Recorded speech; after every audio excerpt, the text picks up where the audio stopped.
Honourable members, the Deputy Speaker.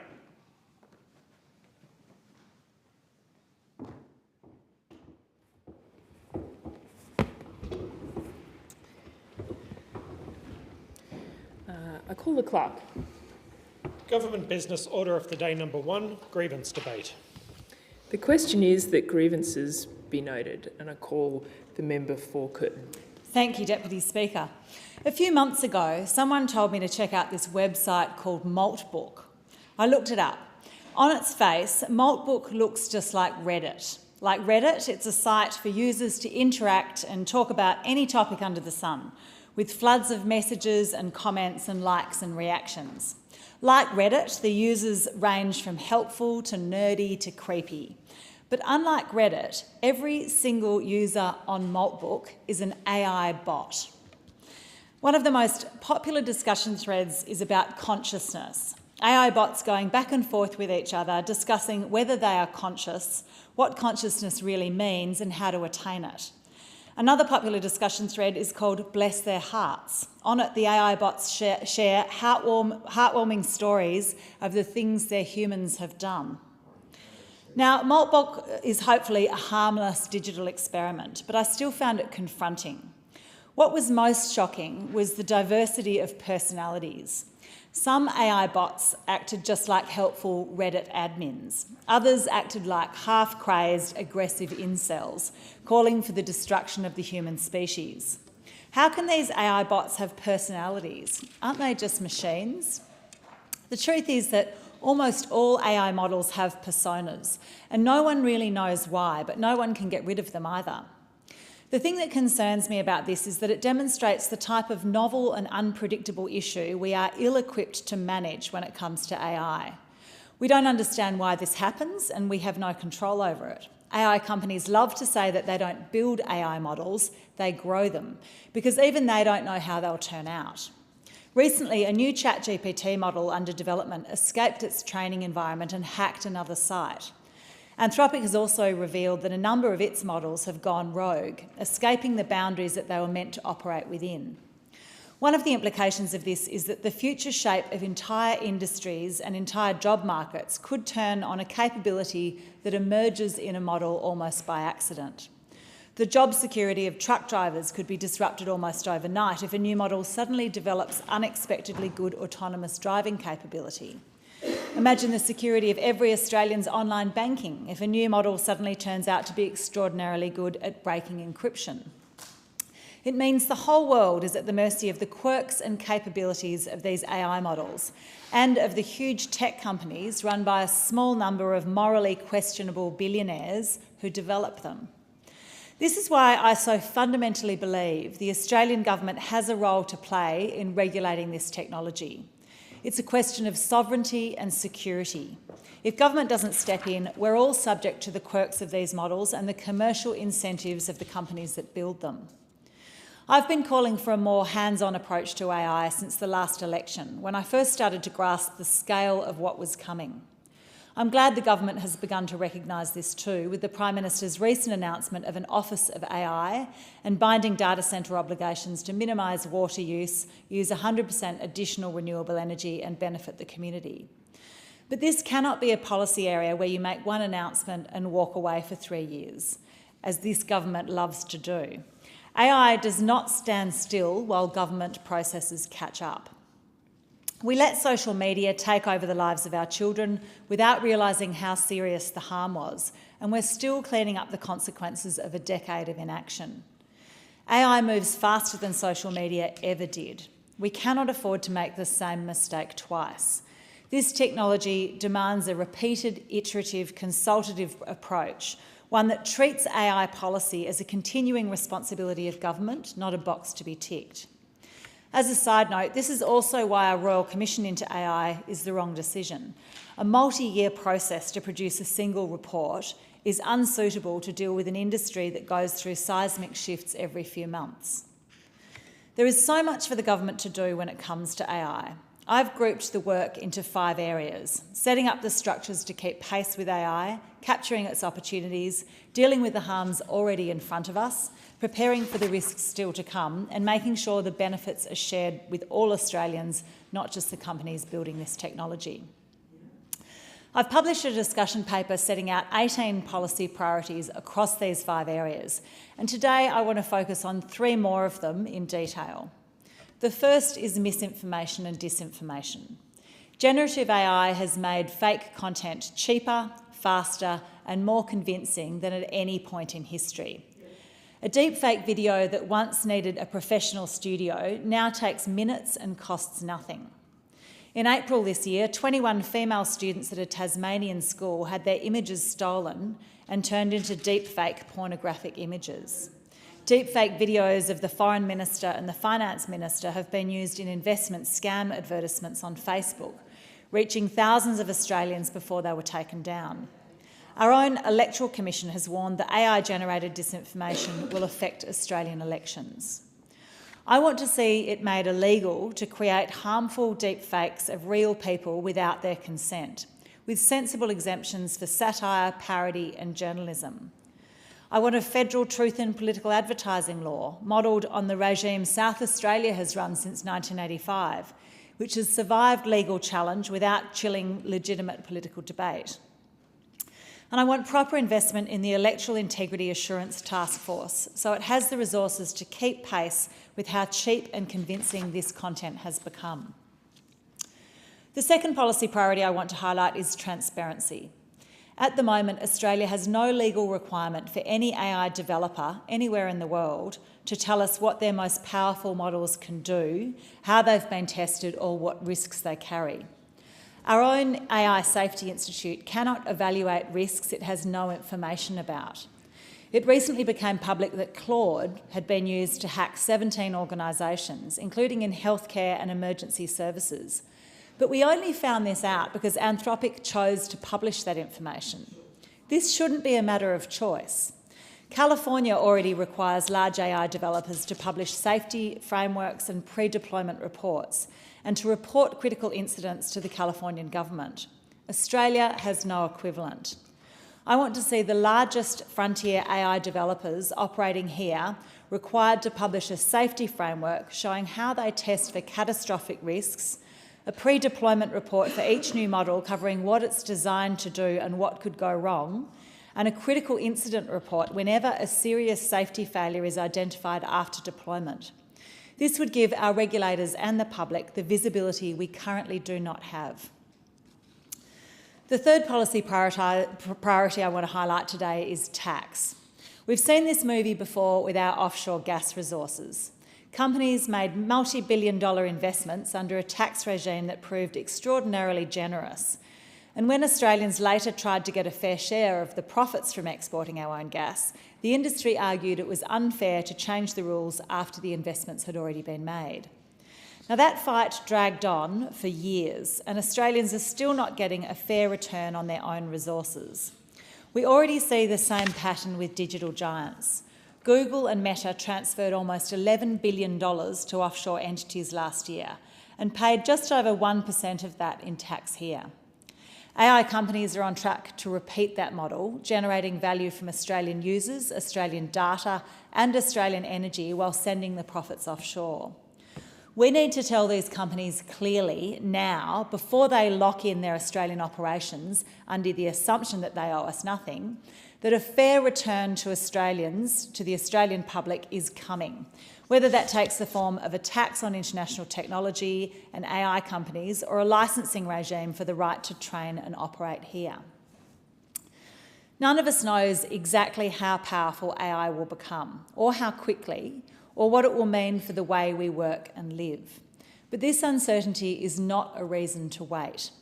A government that does nothing does not avoid the consequences of AI. It just hands the decisions to overseas technology companies and hopes for the best. The 3 things I've spoken about today, tackling the flood of AI deepfakes and disinformation, requiring transparency from companies building this technology, and securing a fair return to the Australian public, are not the final word on AI policy.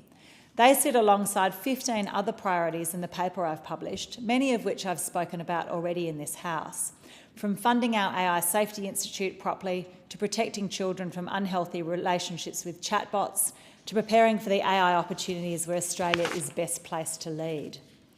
These are steps we can take now, regardless of how this technology develops in the future, because the cost of preparing is low and the cost of being caught out is not. The time to act is now. We cannot afford to wait.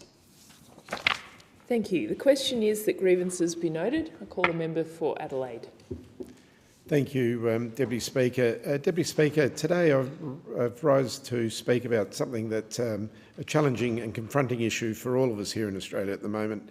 As we know, Australia is now confronting a challenge that scientists, conservationists and governments have been preparing for over many years, and there has been a preparedness for this, and that is the arrival of H5 avian influenza, which is commonly known as bird flu, and it represents one of the most significant threats to our wildlife that we've seen or faced for decades.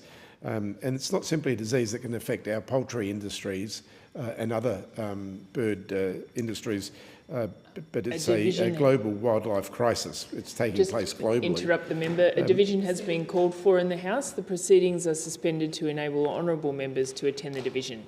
The proceedings will resume when the chair of the Federation Chamber is resumed at the conclusion of the division or subsequent divisions.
The member for Adelaide in continuation. Thank you, Deputy Speaker. And as I was saying, bird flu is a serious disease and it's a global wildlife crisis, a crisis that has already killed millions of wild birds and tens of thousands of wild mammals around the world, and it's now on our doorstep. So what makes this outbreak different from previous outbreaks is its scale, its persistence, and its ability to infect a growing range of animals. Now, since 2020, the virus has spread across continents, devastating bird populations and increasingly mammal populations, unfortunately, as well. In South America alone, at least 667,000 wild birds and 52,000 wild mammals have died through, though experts believe the true figure is far higher. The virus has reached the Antarctica, Australia's sub-Antarctic territories, and now, unfortunately, our mainland, and the consequences are becoming increasingly visible. South Australia, my home state, and the member for Boothby's home state, who's here in the chamber with us, is unfortunately at the centre of Australia's current outbreak. And I've been contacted by many constituents in my electorate who are concerned. As of August this year, there have been 186 confirmed bird flu events recorded across Australia, and out of those 186, 123 of those have occurred in my home state of South Australia. That means more than 2/3 of all confirmed detections nationally have occurred in our state. And this is no longer a distant environmental issue. It's happening right here in my home state of South Australia and across has been called for in the Australia. House. The proceedings are suspended to enable honourable members to attend the division. The proceedings will resume when the chair of the Federation Chamber is resumed at the conclusion of the division or subsequent divisions.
Are there any constituency statements by honourable members? And I give the call to the member for Clark. Deputy Speaker, last week Australian Defence Force whistleblower David McBride was released on parole.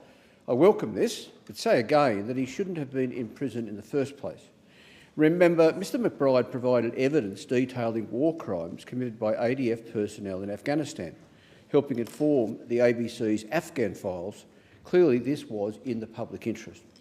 So he should have been lauded as a hero, but instead successive governments pursued him, eventually seeing him sentenced to 5 years and 8 months in prison. No wonder so many of us are relieved that Mr McBride is now free. But his experience reflects a pattern of weak legal protections and a succession of antagonistic governments who'd rather punish whistleblowers than address their concerns. Which brings me to the latest case, this government's ongoing pursuit of Hillsong whistleblower Natalie Moses, laid bare in last weekend's lengthy and accurate article in The Australian. Deputy Speaker, you may recall that in 2023 I tabled some 40,000 documents in this chamber provided to me by Natalie Moses, showing how Hillsong had broken laws related to fraud, money laundering and tax evasion. But getting there, or here, wasn't easy, and I can draw no other conclusion than that Ms Moses' lawyer and the government colluded in some way, and that they tried to stop me publicising the egregious Hillsong misconduct.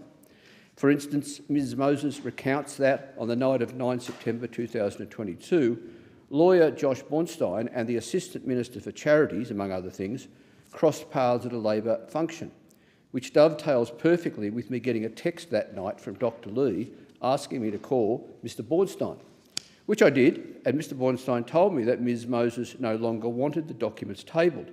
But this wasn't Ms Moses' instructions to Mr Bornstein, which I didn't know at the time because Ms Moses was camping and uncontactable. In other words, Mr Bornstein and the government stand accused of colluding to silence a whistleblower. To cut a long story short, Ms Moses was furious and I tabled the document 6 months later, in which case Mr Bornstein dropped Ms Moses as a client, claiming she had acted against his advice. And the brave whistleblower endured 2 psychological breakdowns and was left scrambling for new lawyers.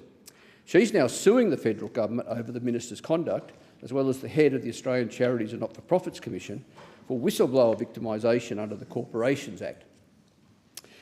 I wish Ms Moses well because, as she has said, she has been put through the ringer by politicians who are meant to care about her.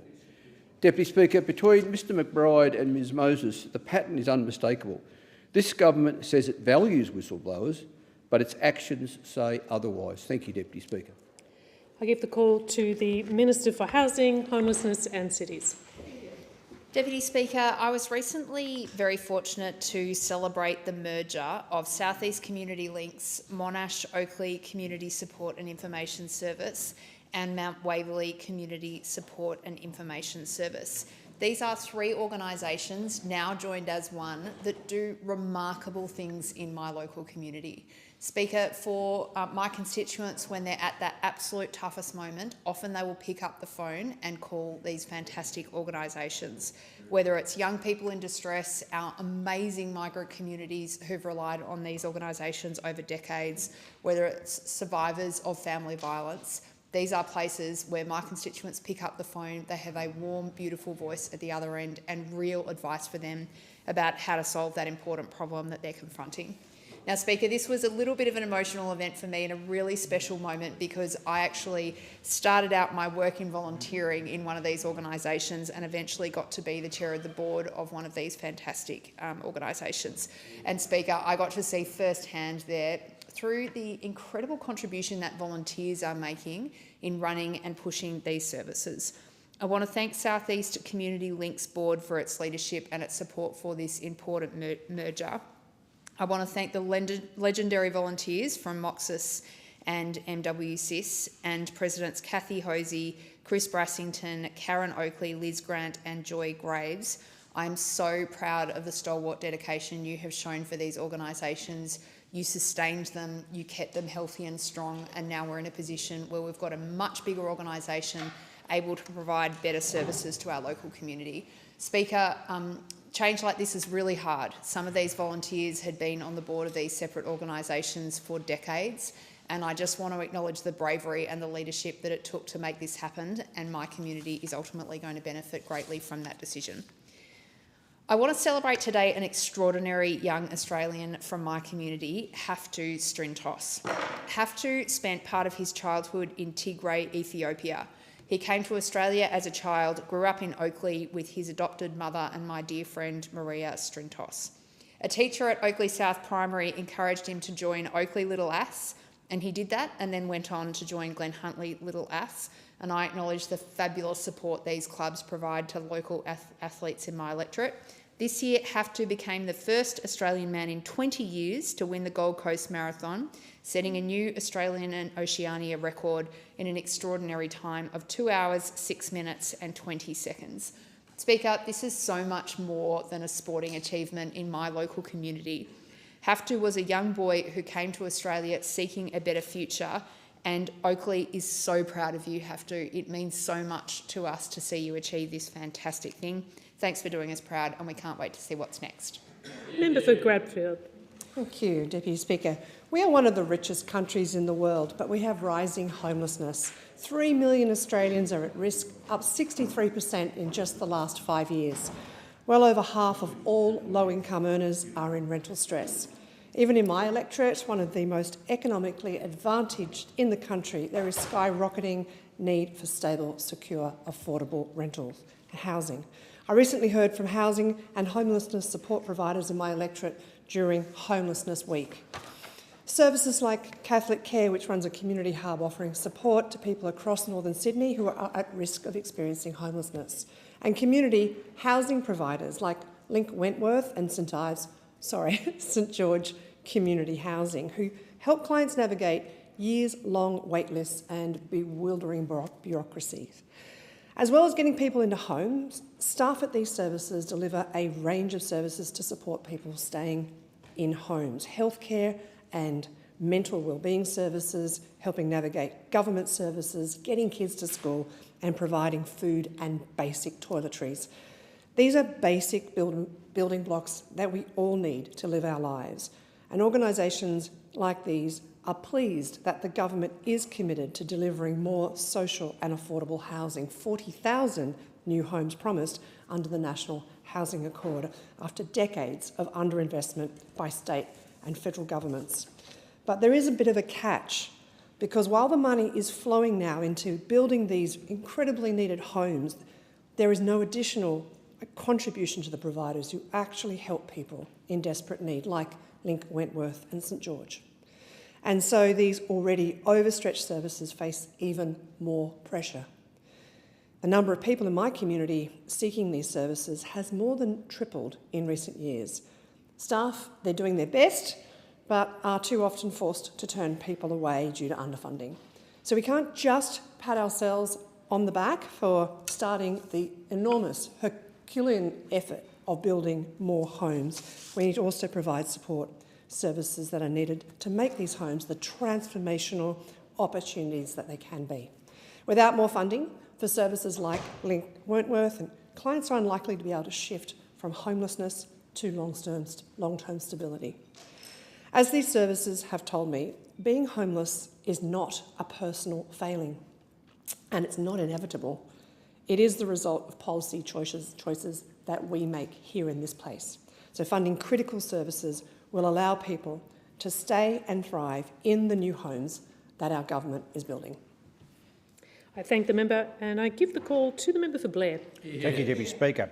As conflict overseas continues to push up prices at home and drive the global inflation challenge, the Albanese government's been helping my constituents with the cost of living relief.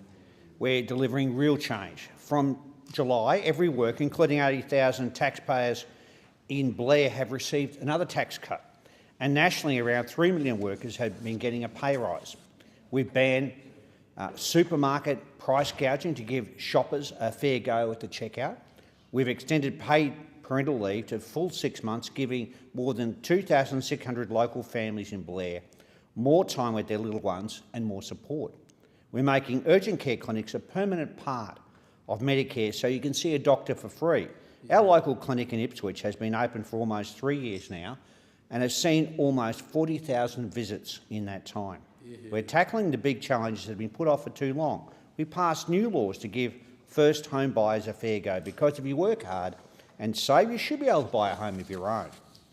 On 1st of August, we've backed the crucial role aged care workers and nurses play caring for the people we love with the latest 15% award wage increase. Our fifth since coming to government. I dropped into Catholic Healthcare Villa Maria in Eastern Heights recently in Ipswich with the Treasurer to share the good news with staff there and share some scones with the local residents. We've also locked in a 15% rise for early educators. I was delighted to visit Good Start Early Learning Churchill during Early Learning Matters Week this month to chat to the educators and read a book or books to the local children. I'm glad I've got grandchildren because I knew some of the local books they were using. And finally, we're expanding paid prac of $338.60 per week to 10 more university courses, like pharmacy, psychology, occupational therapy, speech pathology and more. So it's great to drop into University of Southern Queensland Ipswich campus in my electorate recently and hear directly from allied health students who are studying in these areas about what a real difference this will make to them. And it builds on our 20% cuts to student debt, helping people to deal with the challenges of university, and introducing paid prac for nursing, teaching, midwifery and social work students. This is about recognising and rewarding these current and future frontline workers in our community and providing more support with cost of living. Lower taxes, higher pay, more paid prac, a fair go for families and first home buyers. It's the real change that matters to people in Ipswich and the Somerset region, and we'll keep delivering. The member for Farrer. Thank you, Deputy Speaker. I rise to speak for the working families of Farrer, specifically those of Deniliquin and Leeton and the broader Riverina, who this week learned they are losing 78 jobs at Sunrise. These are not abstract figures, they are 78 families, skilled mill workers and transport operators who have shown up every day to process the rice that feeds this nation. These are the people every government claims to champion until a decision made in Canberra reaches their homes and their jobs. And let us be honest about what's happened. Drought is real, but the Leeton Shire Council and the Rice Growers Association have said it plainly. These jobs are a direct result of the federal government's water buyback program, and specifically the 2023 amendment to the Restoring Our Rivers Act. The sequence is simple. The Commonwealth buys the water entitlements to meet the basin targets. The buybacks distort the price of water, water becomes scarcer, and annual croppers and crop volumes collapse. Mills cut shifts, workers lose their job. Sunrise has gone from 24/7 production at Leeton to 16 hours, and Deniliquin has been cut from 24 hours just to 8. Deniliquin is the largest rice mill in the Southern Hemisphere. Now compare this to Tamarco Aluminium in the Hunter Valley. When Tamarco, one of the largest smelters in the Southern Hemisphere, faced energy pressures, governments have scrambled to act. $2.5 billion. Longer-term power agreements and assisted design specifically to keep those furnaces hot and those jobs intact. The argument was made loudly and successfully. We cannot afford to lose those jobs. The regional multiplier matters, and the state has a duty to keep the lights on. Deputy Speaker, the difference is not the workers or the value of their labour, it's the politics of who is deemed strategic and who is deemed expendable. All the rice industry is asking for is not a huge government handout like Tamarco received, it's just merely asking to put the water back into productivity and capacity at a fraction of the cost. That is not an economic judgment, it's a values judgment. One that says 1,000 jobs in the Hunter Valley matters more than 78 families in Farrer. But let's have a look at the situation. First, the rivers are flooding, so allocate water. Second, provide financial support to reinvest in technology and advanced equipment. And third, more importantly, treat regional workers as stakeholders in water policy, not collateral damage.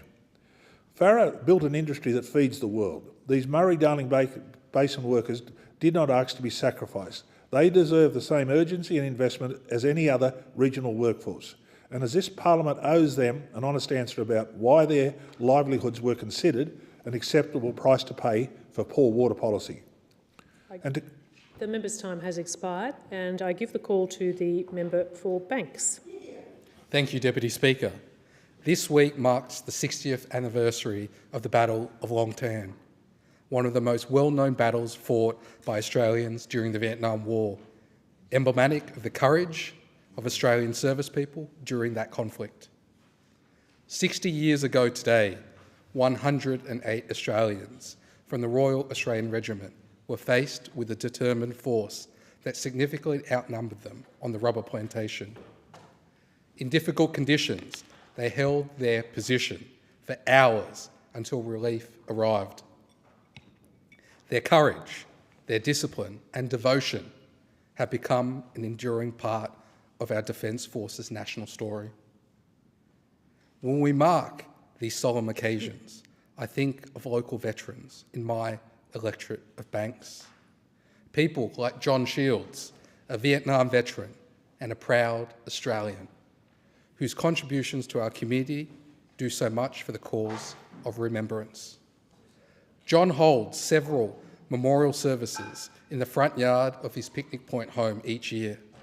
His services are dignified and respectful, and every year the number of people attending his Anzac Day service grows.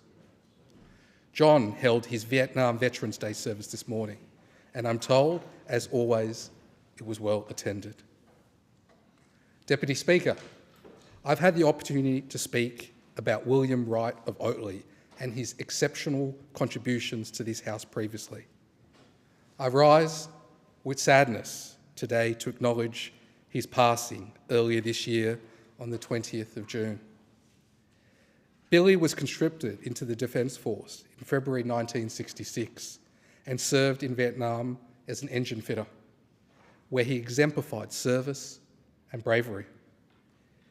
Billy concluded his military service in 1972 and worked as an engine fitter at Qantas for more than 30 years. While Billy's military service ended in 1972, his service to veterans and the community never finished, primarily through the Oatley RSL sub-branch, which he became the president of in 2015.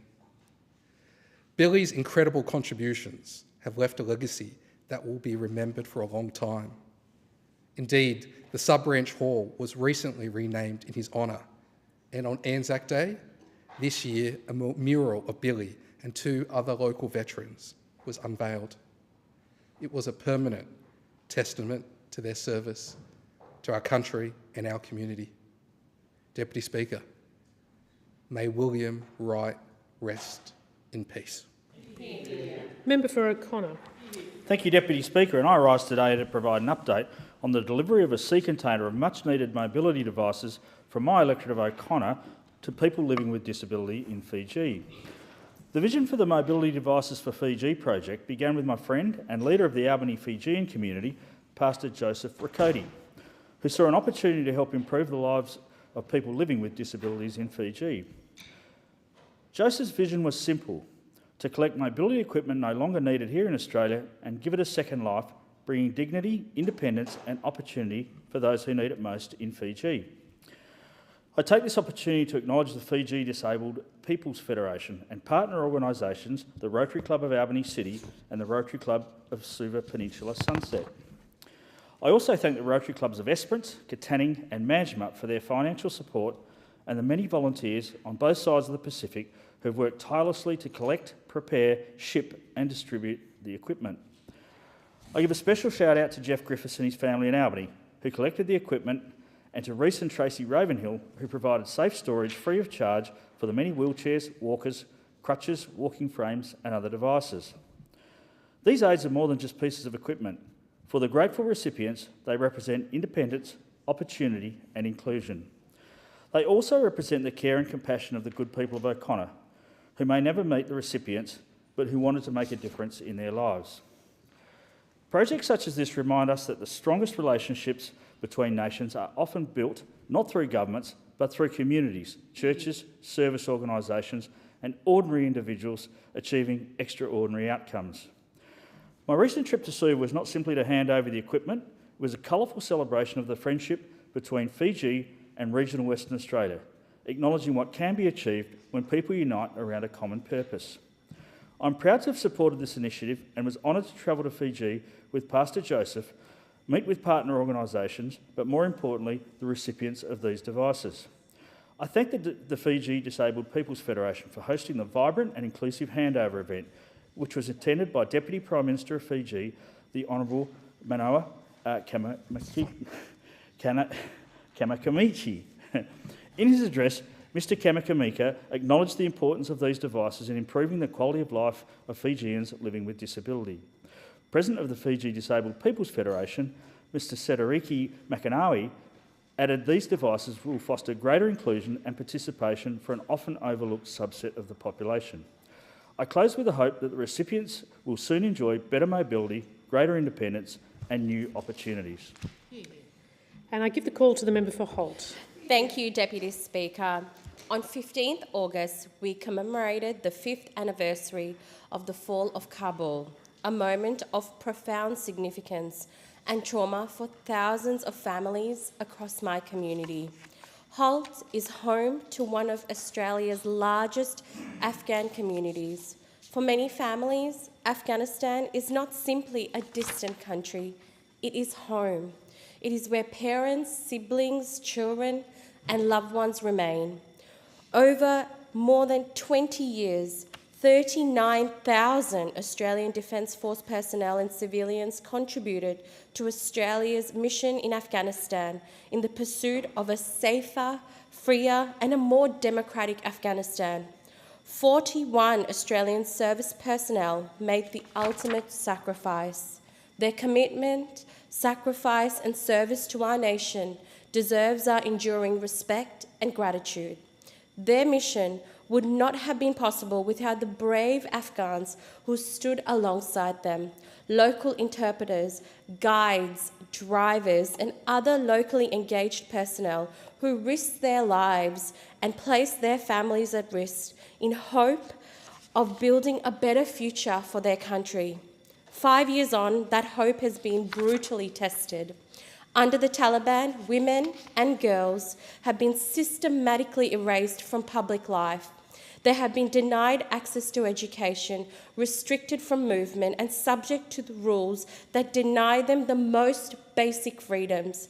Religious and ethnic minorities, including Afghanistan's 5 million Shia Muslims, continue to face discrimination, persecution, and violence.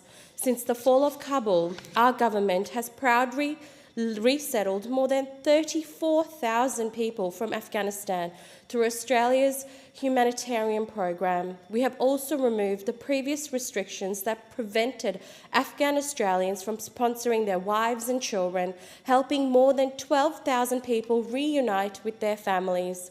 But there is more to do. Every day I hear from families in Holt whose loved ones remain in danger, in uncertainty in Pakistan and Iran. Australia cannot resettle everyone, but we must continue to do our part to support those who stood with Australia and to reunite families that have been separated for far too long. We thank every ADF member who served in Afghanistan, and we remember the Afghan people who continue to endure the harsh reality of the Taliban rule. Inshallah, I really hope and pray one day we will see peace and prosperity in Afghanistan.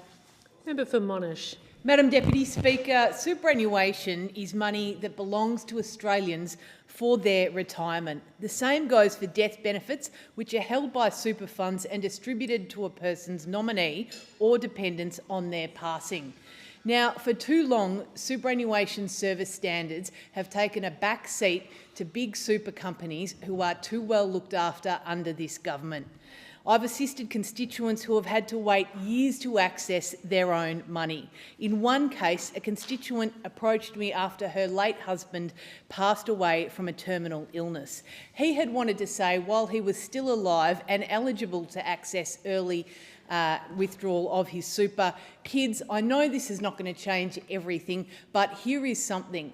An Australian super deprived him of that conversation while he was still alive. They then messed around his grieving widow for months upon months before I assisted in helping her to access her own money. Now, it turns out there are 4,000 Australians waiting up to 4 years to access their own money.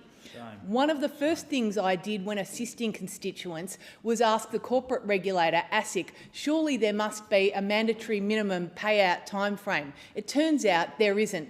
ASIC says it should be paid out as soon as practicable. So while I welcome Minister responsible for superannuation, Daniel Molino's appearance at the National Press Club tomorrow, presumably to announce reforms that we've been waiting 18 months for, it's 18 months of soon, but 18 months that is too late.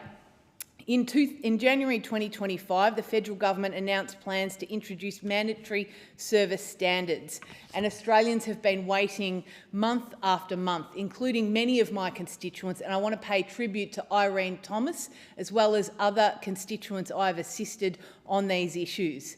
ASIC last year announced a landmark legal action against Australian Super, who kept 7,000 of its customers waiting years to access their own money. I also want to pay tribute to Super Consumers Australia, who have released a landmark report which makes for very sobering reading, and it was released only a few weeks ago.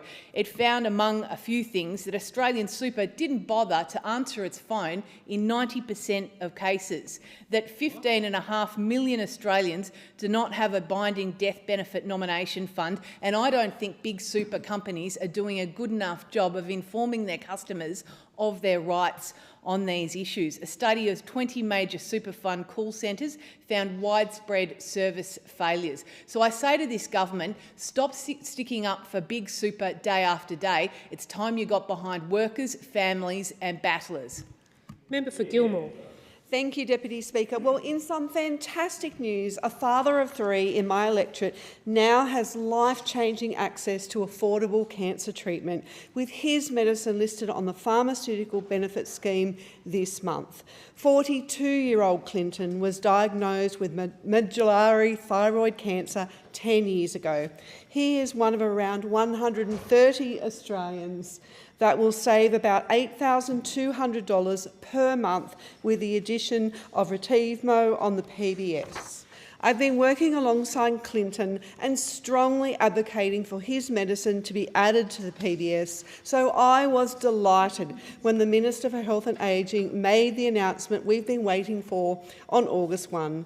I know that being diagnosed with this rare cancer has been very distressing for Clinton and his family, and I'm so pleased they will now be able to go about their lives without the added burden of costly medical treatment. Last week, Clinton came into my office and told me the listing would help him, as well as other MTCC patients, including children that require access to the life-saving and life-changing medicine. He thanked me, Minister Butler, and the Albanese Labor government for showing compassion, understanding and for advocating on his behalf to have his medicine listed on the PBS. He thanked the government for giving him hope for the future. The announcement came at a crucial time for Clinton, who, without his doctor's consent, had halved his dose to save money and had started a GoFundMe page to help cover his medical bills. He was desperate. Deputy Speaker, access to affordable medication means Clinton can now live a productive and fulfilling life, and it means he can continue working and providing for his family. It will allow him to be there for those important milestones that mean so much to him as a father and husband. For in the House, the proceedings are suspended to enable honourable members to attend the division. The proceedings will resume when the chair of the Federation Chamber is resumed at the conclusion of the division or subsequent divisions.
give the call to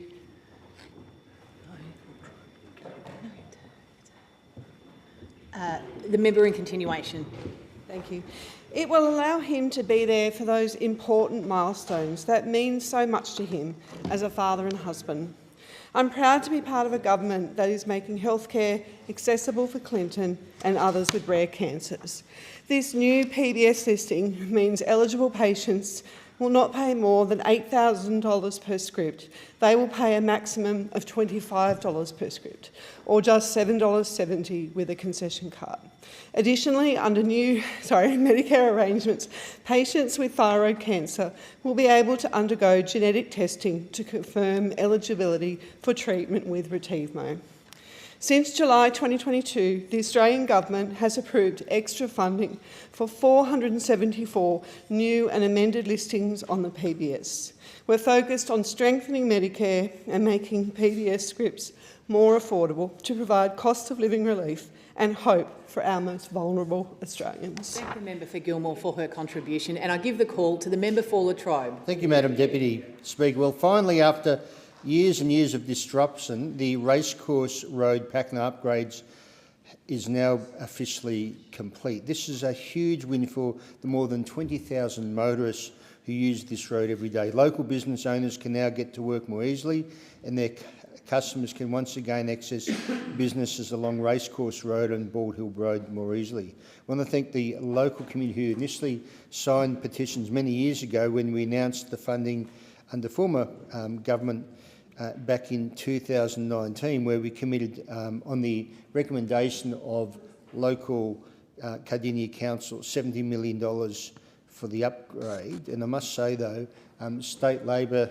obviously with their friends in the CFMU, this actually blew out quite dramatically and sadly took years and years to complete. But we got there in the end, and the completed works have delivered some major improvements for Pakenham. The roundabout, and I was there the other day at Bald Hill Road, has now been replaced with new traffic lights. An extra lane on Racecourse Road between Pitt Street and Azola Drive. The intersections at Railway Avenue and Campbell Street has also been upgraded with new traffic lights. A bus access to Pakenham Station has been improved, and again that was a former coalition commitment. New walking and shared use footpaths have been built, making it safer and easier for pedestrian cyclists, completing the important missing link between the Hillsville-Kooyrup Road and the new Pakenham station, and the centre medium safety barriers along Racecourse Road between Bald Hill Road and Railway Avenue. Road construction is the responsibility of the state government and not the federal government. But as I was saying before, the prolonged delays put so much pressure under our local businesses. Can I also make the point, Madam Deputy Speaker, when we saw the Albanese Labor government divert funding from the project called the sealing of the Hills roads, all these roads from Cockatoo and Gembrook and Emerald and other locations in Latrobe haven't been sealed, and also goes across to Yarra Ranges. And we committed funding to seal those roads, and sadly, after I think it was like 8 or 9 months of a number of roads being upgraded, the Albanese Labor government diverted that funding to the suburban rail link, and also we had funding for the duplication of Rillington Road, again that was diverted. And the sad aspect of this is now we have the new Premier of Victoria, Ben Carroll, putting that project, the suburban rail loop, on hold simply because of the corruption and waste of money, and sadly Latrobe residents suffered when money was diverted from local road projects. Thank you, member, and I give the call to the member for Canberra. Thank you, Deputy Speaker. I recently attended an event in my electorate in support of international development aid. Organised by the Australian Council for International Development and MICA, the event was held to promote the Safer World for All campaign, which seeks to build strong cross-partisan political and public support for Australia's role in creating a safer world, particularly through international development and humanitarian aid. This event was hosted by representatives of the Canberra African community, including representatives from the Sudanese Australian Advocacy Network, the African Australian Council ACT and Celebrate African Australians ACT. And it was wonderful to meet with representatives of these groups at the event. There were very powerful speakers at the event who talked about the importance of Australian aid, whether it was talking about experiences in their home countries where people are facing things that are absolutely unthinkable to most of us here in Australia, and the difference that aid can make. And we also heard from people who had been aid workers about the difference that they had seen firsthand that this important program can make. Deputy Speaker, Australia's aid program has never been more important. These global pressures are not distant. They impact countries in our region and create instability in the world order that impacts us all, including through rising fuel costs and the flow-on effects to the cost of living in all goods and services. In a volatile and uncertain global environment, our overseas development program is shaping a more peaceful, secure and prosperous region. The money that is spent on aid is preventative in many ways. For example, for every dollar spent in disaster risk reduction saves $14 in prevention. $14 that would be spent in the case of a disaster. It also reduces the risk of conflict and displacement. At a time when many other international partners are pulling back, Australians can be proud that we remain a trusted partner. Currently, 8.6 million people receive humanitarian assistance through Australian aid each year. 1.5 million have improved food security as a result. A division has been called for in the House. The proceedings are suspended to enable honourable members to attend the division. The proceedings will resume when the Chair of the Federation Chamber is resumed at the conclusion of the division or subsequent divisions.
I give the call to the member for Goldstein. Thank you, Deputy Speaker. Deputy Speaker, not long ago, St Agnes Anglican Church in Black Rock was on a financial precipice.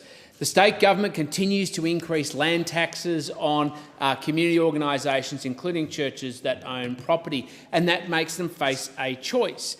Are they going to be able to financially survive or not? But through its Giving St Agnes a Future campaign, residents rally behind St Agnes, and it continues to run its op shop, it continues to be a centre for community gathering, and it continues to be a centre which we desperately need. So thank you to David Pose, Jenny Holworth, Jean Oliver, Di Matthews, Helen Wilson, Sharon Edmonds, and everyone at St Agnes for keeping the faith and the community strong. Thank you, Deputy Speaker, because Brighton Grammar has achieved something truly remarkable over the past couple of weeks. Last Saturday, they had 4 teams in the APS finals, 1 in basketball, 1 in soccer, 1 in rugby, and 1 in footy. And each one of them, of course, performed brilliantly, but particularly to the rugby team and the footy team, I want to say congratulations to Max Allen, to Harvey Atchison, to Kai Ballantyne, to Jamie Bazunkin, Seb Dalrymple, Billy Duncan, Charlie Elliott, Max Frawley, Archie Goodger McGrath, Philip Hopkins, Noah Jury, Lachlan Corser, Faf Kruger, Micah Ludbrook Watt, William Owen, James Potlagu, Daniel Piccolo, Leon Rabinov, Joseph Sensota, Tyne Simpson, Max Tokava, Ed Division Urquhart. has been called for in the House. The proceedings are suspended to enable honourable members to attend the division. The proceedings will resume when the Chair of the Federation Chamber is resumed at the conclusion of the division or the subsequent divisions.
Good for us.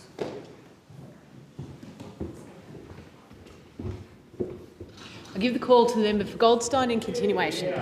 Joseph Sansotta, Tyne Simpson, Max Takava, Ed Hercott, Hamish Ward and Alex Wolfe, and particularly also to the head of rugby, Biddy Duckham, and the coach, Josh Moore. But not, of course, to be outdone was, of course, the Brighton Grammar footy team, who, of course, not just won their final, they won the entire season undefeated. And with a perfect season, I want to congratulate Archie Butler, Henry Thomas, Sandra McNabb, Nicholas Williams, Harry Zerner, Billy Blasey, Jasper Williams, Jack Nichols, Riley Stratford, Will Irving, Mason Tapping, Jake Miller, Oaks Dezua, Sonny King, Eddie Pete, Jack Circuit, Quentin Hoffman, Archie Bakulis, Tyson Bradley, Lachlan Strawn, Archie Bull, Henry Haycox, Miller White, Tom Roche and Max Manfield. And of course the head of football, Tim Marshall, and coach Simon McPhee. But of course I want to congratulate the whole BGS community, in particular of course led by their outstanding headmaster,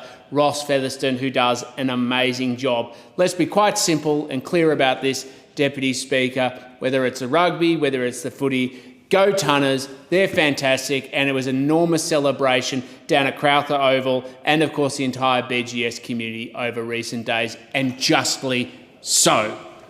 Thank the member for his contribution, and I give the call to the member for Hunter. Thank you, Speaker. I want to celebrate something those of us from the Hunter have known for a very long time. The Hunter Valley is the best wine region in Australia, producing some of the best wines anywhere in the world. And the results of the 2026 PKF Hunter Valley Wine Show prove it. The 54th show attracted 69 exhibitors and extraordinary 652 entries, showcasing the quality, diversity and history of an industry that is part of the very identity of our region. At the top of the honours list was Brokerwood Wines, whose outstanding 2019 ILR Reserve Semillon was named Best Wine of the Show. And it didn't stop there, Speaker. That was the wine that also won Best Semillon, Best Single Vineyard White Wine and Best 2-year-old and Older Semillon. While Brokerwood's 2026 Oakey Creek Vineyard Stockyards Block Semillon took out Best Current Semillon. On the red side, Deulius Wines claimed Best Red Wine of the Show with its 2023 limited release Shiraz, which also took home Best Shiraz and Best Mature 3-year-old and Older Shiraz. That is the Hunter Valley Semillon and Hunter Valley Shiraz doing exactly what it's done for generations, setting the benchmark. Thomas Wines had an outstanding show, winning Best Single Vineyard Red Wine, Best 2-year-old Shiraz and its 2024 Sweetwater Ridge Shiraz, as well as the Best Current Vintage and 1-year-older Shiraz for its 2025 Synergy Shiraz. Silkman Wines swept the Shardy honours, winning Best Shardy and Best Current 1 and 1-year-old Chardonnay, while the 2025 Silk Chardonnay and Best 2-year-old and older Chardonnay for its 2023 Silk Chardonnay. Congratulations also went to Margan for Best 1-year-old Semillon, Tyrrells for Best Museum White Wine, Mount Pleasant for Best Museum Red Wine, and Audrey Wilkinson, which won the Ian Riggs Wine of Provenance for the second consecutive year. And the depth of the Hunter wine was fully on display, Speaker. Briar Ridge won Best Other White Varietal and White Blend. Hungerford Hill won Best Verdelho. McLeish Estate won Best Rosé. Glenesk Wines Best Off-Dry or Sweet White. Drayton's Family Wines Best Fortified Wine or Vermouth. Mercer Wines Best Other Red Varietal or Blend. And Bonvilla Estate Best Wine from a Small Producer. Mount Eyre also took home the Lone Pine Barracks Officers Mess Silver Bullet. Mr. Deputy Speaker, these are not isolated success. They represent generations of families, growers, winemakers and businesses who have built up an international reputation for excellence. We have the history, we have the people, we have the vineyards and we have the trophies to prove it. The Hunter Valley is not just one of Australia's great wine regions, it's Australia's greatest wine region and I couldn't be proud to be part of it. Thank you. Can I give the call to the member for Hinkler? Thank you, Deputy Speaker. Today we commemorate Vietnam Veterans Day and I'm forever proud to say that my electorate of Hinkler is the home to many who served. They are the ones who fought for the freedoms we enjoy today.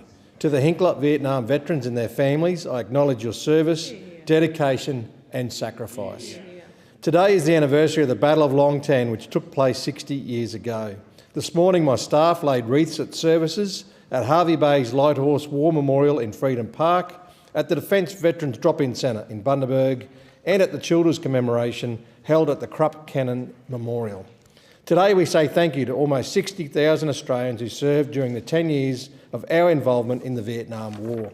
As the member for Hinkler, I am proud to represent a region with such a rich history of standing up and fighting for Australia. Only a couple of weeks ago I had the opportunity to catch up with veterans at the Hervey Bay RSL for their monthly Veterans Day social gathering. Live music, raffles, trivia, but most importantly, veterans coming together to connect and share a laugh. I'd like to acknowledge the RSL Sub-Branch Committee, including President Brad Gray and Treasurer Tracy Gillespie, and all those who make this monthly event possible. Deputy Speaker, it's always a privilege to recognise the special milestone that is turning 100.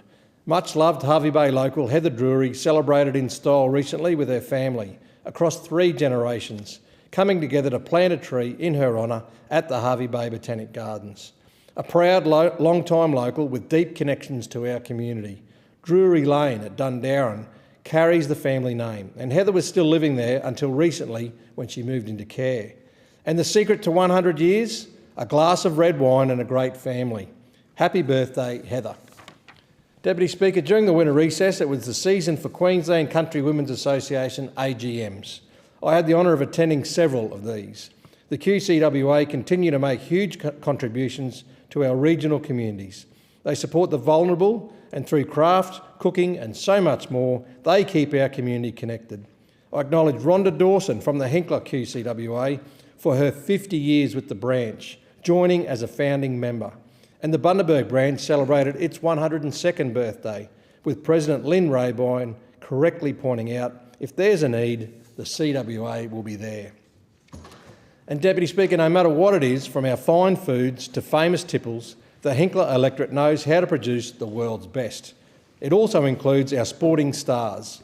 I want to offer my congratulations to Zach Hutton on becoming the 2026 UCI BMX Racing World Champion in the 25 to 29 year cruiser men's class. Well done on bringing the world #1 plate home to the Bundaberg BMX Club. Well done to Zach. And to cricketer Lucy Hamilton, a star of the T20 Women's World Cup at the Lords in England. It doesn't get much better. Well done, Lucy. Thank you, and I give the call to the member for Moreton. Thank you, Deputy Speaker. You know, Deputy Speaker, if you were standing on the Oval at Robertson State School on the 8th of August, and if you were looking up, you'd see a couple of things. Firstly, you'd see the top of a fire engine fully extended. And secondly, you'd see scores of prams coming down the hill with some of the littlest Southsiders from Brisbane in my electorate of Moreton. And Deputy Speaker, they were there to celebrate the Southside Family Fest and Little Southside Welcome. And it was a great day because not only did we welcome those littlest Southsiders, it's because it was a day that brought community together.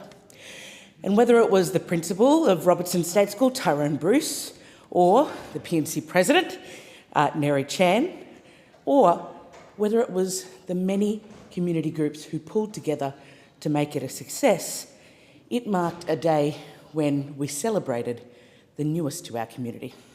And I'm delighted to plug the next big event for the Robertson State School PNC, Springfest. It's on the 3rd of September with rides, lasers and fireworks, food, trucks and stalls. Deputy Speaker, if you rolled into Robertson Gardens with me on the 21st of July and you saddled up for a buffet breakfast, you would have been meeting with the Sunnybank Hills Rotary Club. And they're a fantastic club. They've been around for a long time. And their president, Bruce Cifuentes, is a bastion of our community. He's someone who has spearheaded with so many volunteers at the club, producing equipment for local schools, working bees at Autism Queensland, at retirement villages, citizenship ceremonies, and going on club working trips to the Solomon Islands, Tonga and Samoa to work on local schools. And they are also fundamentally really connected into recovery during times of disaster. And so I was delighted to be able to speak to them about disaster recovery and local emergency management initiatives. Deputy Speaker, Warragala is back, and it's back strong. The principal of Warrigal Road State School, Andrew Duncan, and spearheaded by the PNC President, Chris Setter, and the whole team of hardworking volunteer parents, put on Warragala after 5 years of hiatus. And it's a big community and culture subcommittee that puts on that show. 1,112 students in February 2026, and showcasing the school's musical and cultural heritage, whether it's the Symphonic Band, Year 2 and 3 Singing Club, the Wind Ensemble, the Concert Winds, Brisbane Chinese School Cultural Performance, or combined Corelli and Chamber Orchestras. It was a wonderful day, and I congratulate the PNC. Thank you, and I give the call to the member for Moncrief. Thank you. I rise today to speak about the people of Iran, and particularly about those who continue to suffer under a regime that denies fundamental human rights and freedoms. I don't want the spotlight to come off this issue in this place. And I do so with a focus on the people of the Baha'i faith. It's very important to be clear that Australia's criticism is directed at the Iranian regime and its institutions, not at the Iranian people. The Iranian people are entitled to live in freedom, to practice their faith, to express their views and to determine their own future. I recently met with representatives from the Gold Coast Baha'i faith community, and we talked about the contribution their community is making to the Gold Coast and, sadly, what their family and friends are currently experiencing in Iran. The treatment of people, particularly of the Baha'i faith in Iran, is disturbing. The Baha'i community in Iran has endured decades of systematic persecution because of their faith. Baha'is have faced arbitrary arrest and imprisonment, restrictions on education and employment, confiscation of property, raids on their homes and businesses, and even interference with their ability to receive dignified burials. Human Rights Watch has reported that this systematic persecution is considered as crimes against humanity, and the persecution continues today. The United Nations has received allegations in 2026 concerning the arbitrary arrest, enforced disappearance, torture and mistreatment of members of Iran's Baha'i religious minority. The UN has also received information concerning the systematic targeting of Baha'i women through arrests, interrogations, raids and confiscation of property. These are not simply abstract questions of foreign policy. They concern people who want to educate themselves and their children, people who want to work to build a better life, people who want to practice their religion wherever and however they wish, women who want to control their own lives, play some part in their own destiny, and families and citizens who want to live without fear of their own government. Australia has a proud tradition of standing up for human rights and religious freedoms. We should continue to use our diplomatic voice to call out crimes, abuse, support international accountability, and work with like-minded countries to ensure those responsible for serious human rights violations cannot act with impunity. We should make clear that religious freedom is universal. It cannot depend on whether a person follows Islam, Christianity, Judaism, the Baha'i faith, another religion, or no religion at all. The Baha'i community deserves the right to live openly and peacefully according to their faith, including in Iran. I'm proud to be part of the Gold Coast community here in Australia that supports the Persians in this country. Thank you, and I give the call to the member for Robertson. Thank you, Deputy Speaker. And today I rise to acknowledge Mr Jesse Hewling and Ms Sarah Emerson, the winners of the 2026 Robertson Photography Competition. The people of Robertson are exceptionally talented, Deputy Speaker, and this competition continues to showcase that talent in a truly inspiring way. And over the past few years, the competition has grown into a wonderful celebration of our local community and the natural beauty of the Robertson electorate. This year we received many outstanding photographs that captured the character, diversity and spirit of our region. Mr Hewling and Ms Emerson's winning photographs stood out for their creativity and their ability to capture the essence of the electorate. Through their work, they have shown the beauty of our region and the talent of those who see and share it in our creative ways. I recently had the pleasure of meeting both winners to present their awards, and I was struck by their passion for our community. I congratulate Jessie and Sarah once again on this well-deserved recognition, and I thank every entrant who contributed to the 2026 Robertson Photography Competition, and I look forward to seeing what next year's competition will bring. Deputy Speaker, today I rise to acknowledge Mr Kevin O'Donnell, a local man from Green Point in my electorate of Robertson. Kevin began helping Vinnies at age 10 and he has never stopped since. Today he sits on the Management Committee of St Joseph's Workshop, where volunteers build and mend wooden furniture and learning toys for families in need. Kevin also raises money for Careflight, which this year marks its 40th anniversary. Thank you. A division has been called for in the House. The proceedings are suspended to enable honourable members to attend the division. The proceedings will resume when the Chair of the Federation Chamber is resumed at the conclusion of the division or subsequent division.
question to the member for Robertson in continuation. Well, thank you, Deputy Speaker. Kevin also raises money for CareFlight, which this year marks its 40th anniversary. Last year, he raised $4,300. Thanks to people like Kevin, CareFlight can bring emergency care, swift transport and search and rescue to help Australians when they need it most. His giving goes further still, and Kevin is a lifelong blood donor, Deputy Speaker, and he's also a long-standing member of St Patrick's Parish in East Gosford and has served as a Justice of the Peace for 35 years. Witnessing statutory declarations and certifying documents, which is vital work for the community and all, Deputy Speaker, free of charge. Our communities would be the poorer without volunteers like Kevin. There are people like Kevin in every corner of Robertson, people who give their time without asking anything back and who never expect to be noticed for it.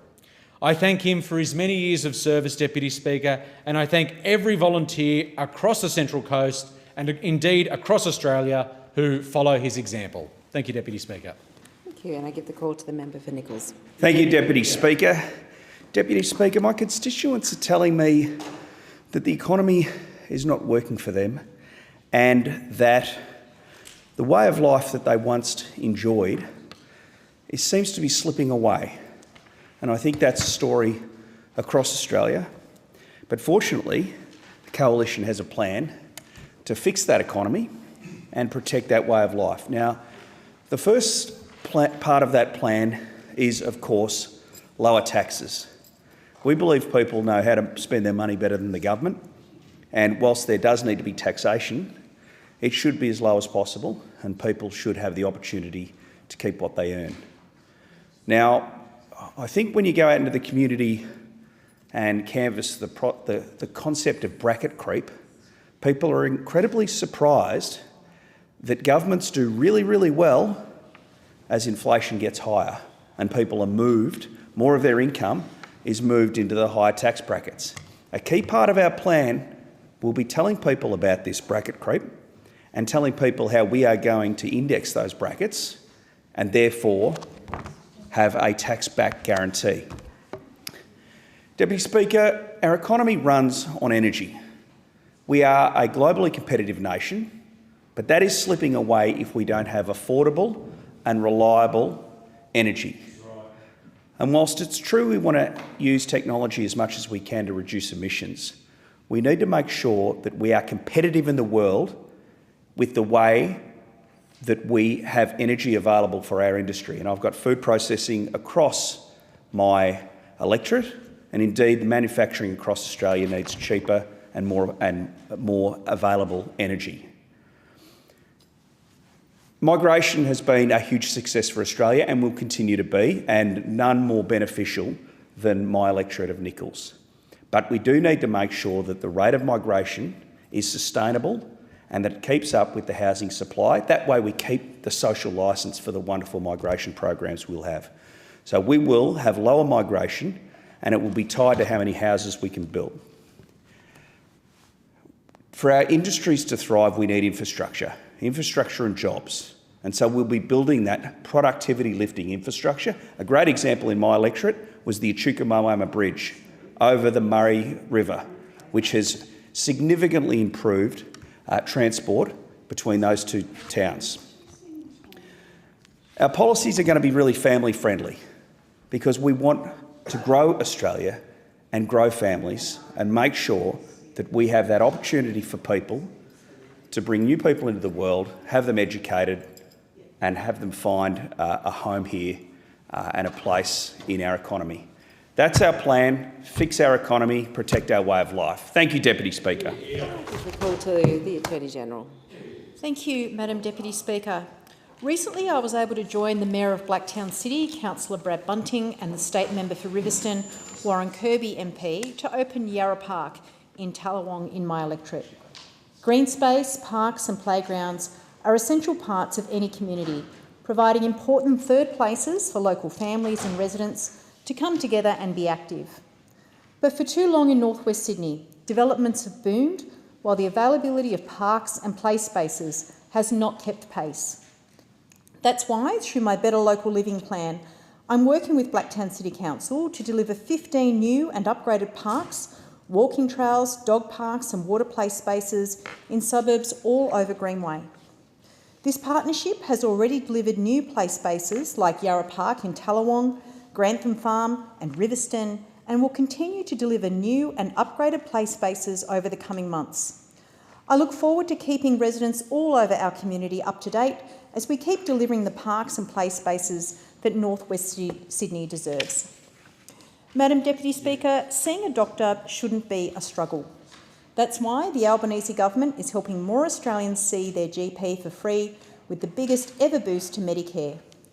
New data shows that there are now 33 Medicare bulk billing practices across Greenway bulk billing their patients all of the time.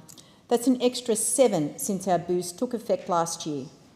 This now means that over 96% of all GP visits in Greenway are now bulk billed, and that's up by nearly 4% since October 2023. This is on top of our work to drive down the cost of medicines by capping the price of scripts, which has saved locals over $9 million on over 1.2 million scripts. Importantly, our government's Rouse Hill Medicare Urgent Care Clinic has already had around 9,000 visits in less than a year, providing bulk billed care to our community where it matters most. I'm so pleased that our government is ensuring all Australians, including those who live in my community in North West Sydney, have access to world-class healthcare with their Medicare card, not their credit card. Deputy Speaker, every child deserves the best possible start in life, and access to quality early childhood education is fundamental to delivering that. That's why helping our kids grow and learn is one of the most important jobs in the country, and it's why we're giving childcare workers a 15% pay rise. This means since 2024, a typical full-time educator under our changes is taking home $255 more per week. And we're making sure those centres can't just pass those costs on, so fees stay down for families. It's a win-win for early childhood educators and families right across North West Sydney and Australia. In accordance with Standing Order 193, the time for members' constituency statements has concluded, and I call the clerk. Government Business Order of the Day number 2, Administrative and Judicial Review Legislation Amendment Bill 2026, resumption of debate on the second reading. The question is that this bill be now read a second time, and I give the call to the member for more. Thank you, Deputy Speaker. I rise to support the Administrative and Judicial Review Legislation Amendment Bill 2026. At its heart, this bill is about something fairly simple. When government makes a decision that affects somebody's life, that person should have a fair way to challenge it. And the decision should be reviewed by people who are qualified to do the job. The process should be independent, and it should work quickly enough that the final answer still means something when it arrives. And that last point is important. As a former lawyer, I can confirm that there are a few things the legal profession can do quite as effectively as turning a simple problem into a very long process. Sometimes that complexity is necessary. Sometimes it really is not.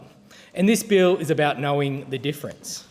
The Administrative Review Tribunal reviews decisions made more than 400 Commonwealth Acts and the legislative instruments. That includes decisions involving migration, veterans' entitlements, the NDIS, child support, workers' compensation, taxation and security assessments.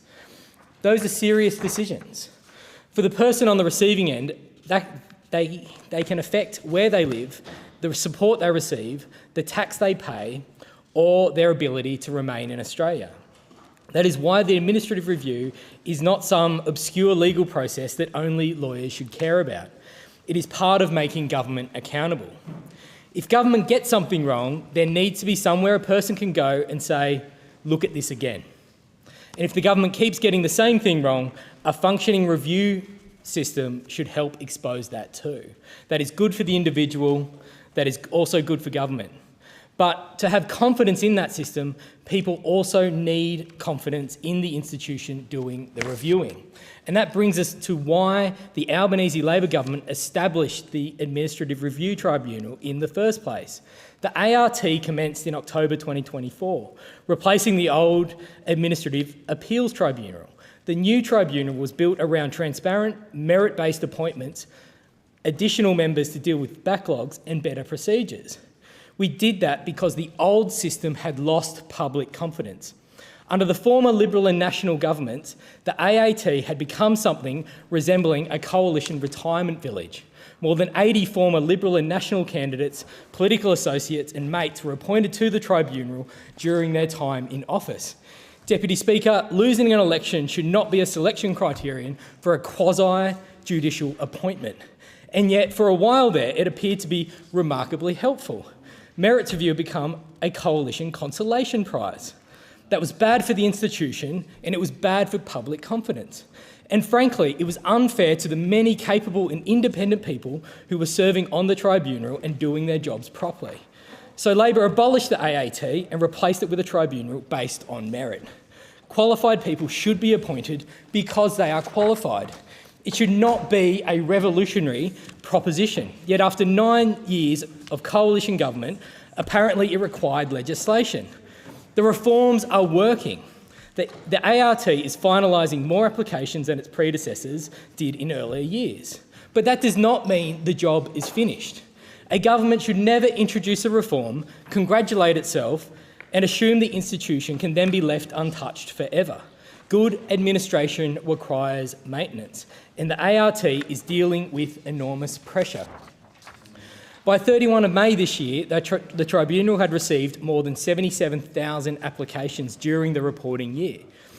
Its on-hand caseload had grown to more than 131,000 applications.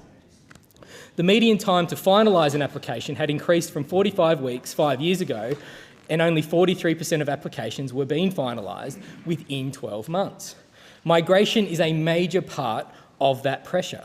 The Federal Circuit and Family Court is facing similar challenges. Migration accounted for 2/3 of filings in its general federal law jurisdiction in 24-25, and more than 18,000 migration applications remain pending at the end of the reporting period. So there is a practical problem here. There are more applications, there is a growing backlog, and if Parliament can remove unnecessary administration without reducing fairness, then we should do it. And that is what this bill seeks to achieve. One change concerns written reasons. At present, the Tribunal can explain its decisions orally, but in many reviews, it must produce written reasons as well. This bill allows the Tribunal, in appropriate cases, to give its decision and the reasons orally and provide written reasons if a party requests them. That sounds like a small amendment, but in practice, across tens of thousands of applications, it can free up a considerable amount of time.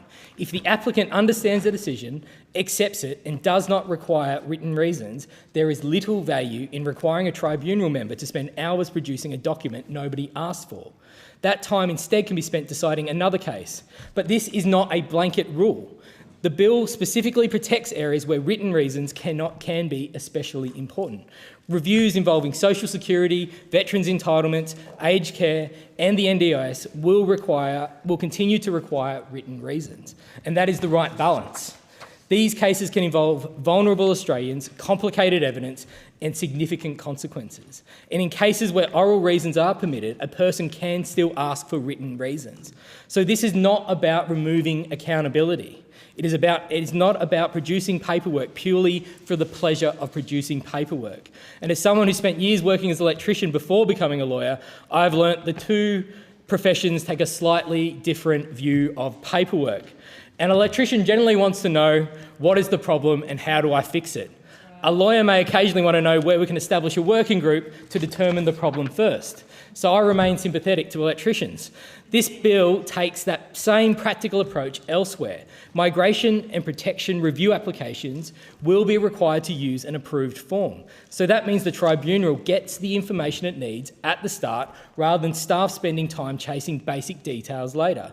Again, this is fairly basic. If information required to process an application, it makes sense for it to be asked when the application is lodged. The bill will also allow the President of the Tribunal to authorise registrars to exercise some additional power. That includes reinstating applications in appropriate circumstances and dismissing an application where there is no reasonable prospect of success. And this power should not be misunderstood. It is not an invitation to dispose of difficult cases because they are inconvenient. The test is whether there is no reasonable prospect of success. The explanatory material gives the example of an applicant who cannot objectively meet the visa criterion because the law requires them to be in Australia when the application is made. And they are, in fact, outside of Australia. There is little public benefit in requiring a tribunal member to conduct a full hearing simply to discover the objective fact already capable of determining the application. There are also safeguards. The President can impose conditions on a registrar's authority, and an application dismissed in error can be reinstated.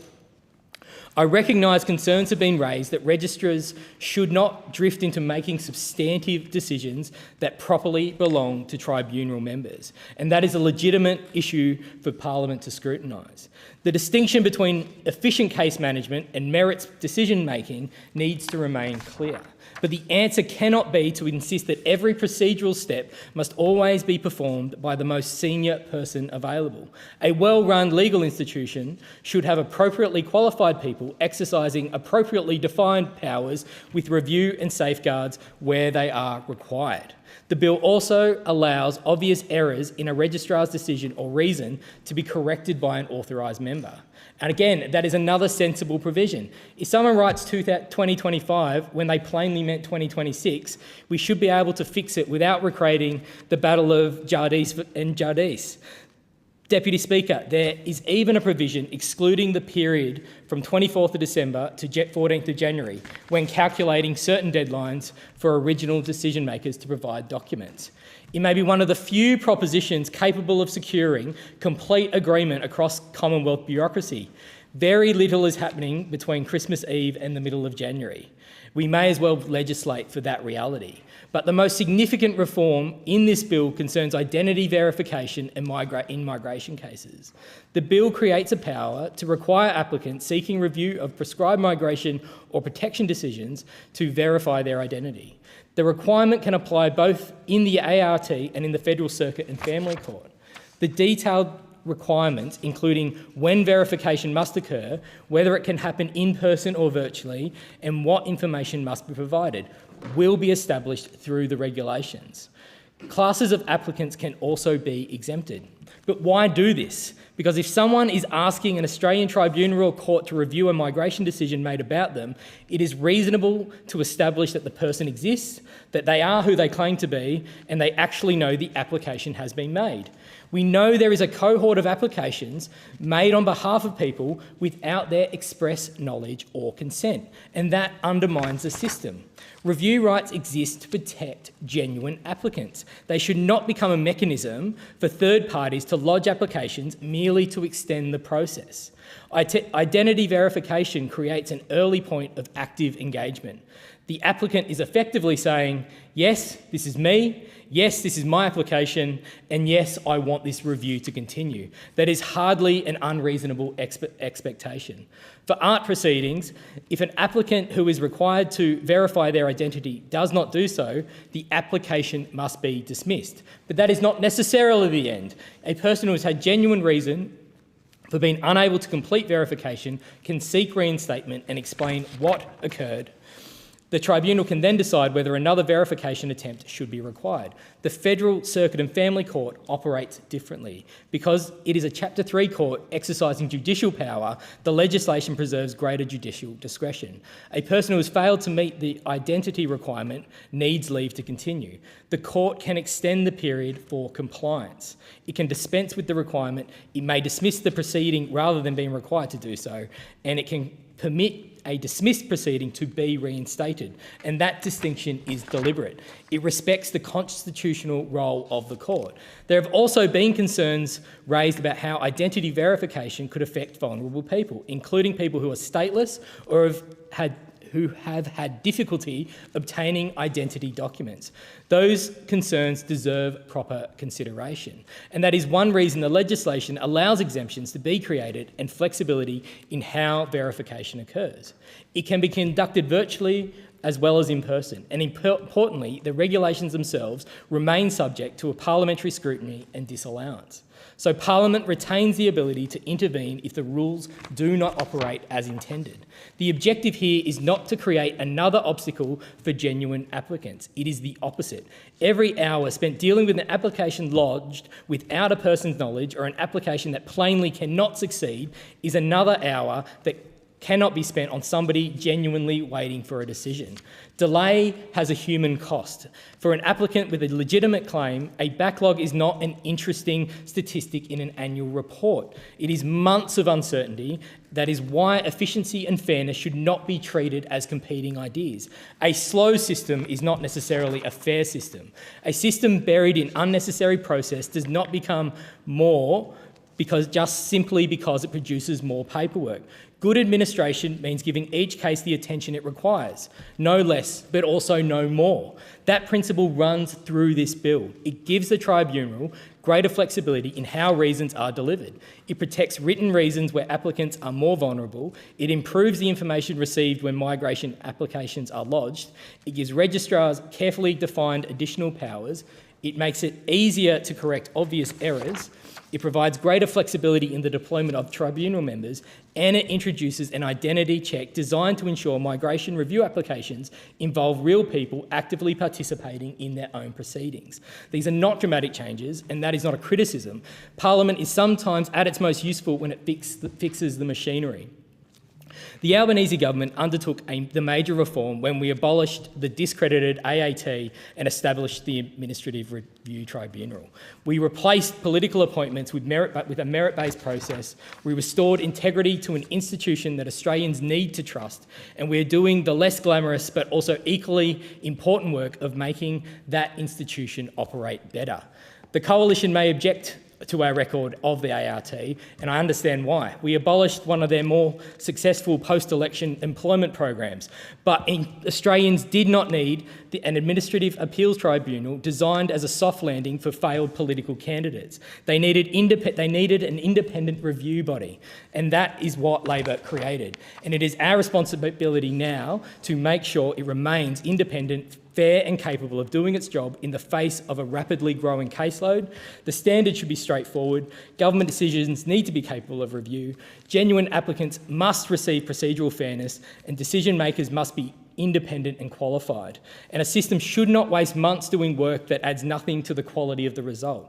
And this is what this bill advances. It strengthens the tribunal we created, it protects the integrity of migration review, and it helps ensure Australians who need administrative review receive something that every good justice system should aim to provide. A fair decision from an independent decision maker within a reasonable time period. I commend the bill to the House. I thank the member. The question is the bill now be read a second time, and I call the member for Keogh. Thank you, Deputy Speaker. The Administrative Review Tribunal exists to provide independent, merits-based review of government decisions. It's a key accountability mechanism within our administrative law system, which allows Australian citizens, visa applicants, businesses, veterans, NDIS participants and others to seek review if they believe that a government decision is wrong.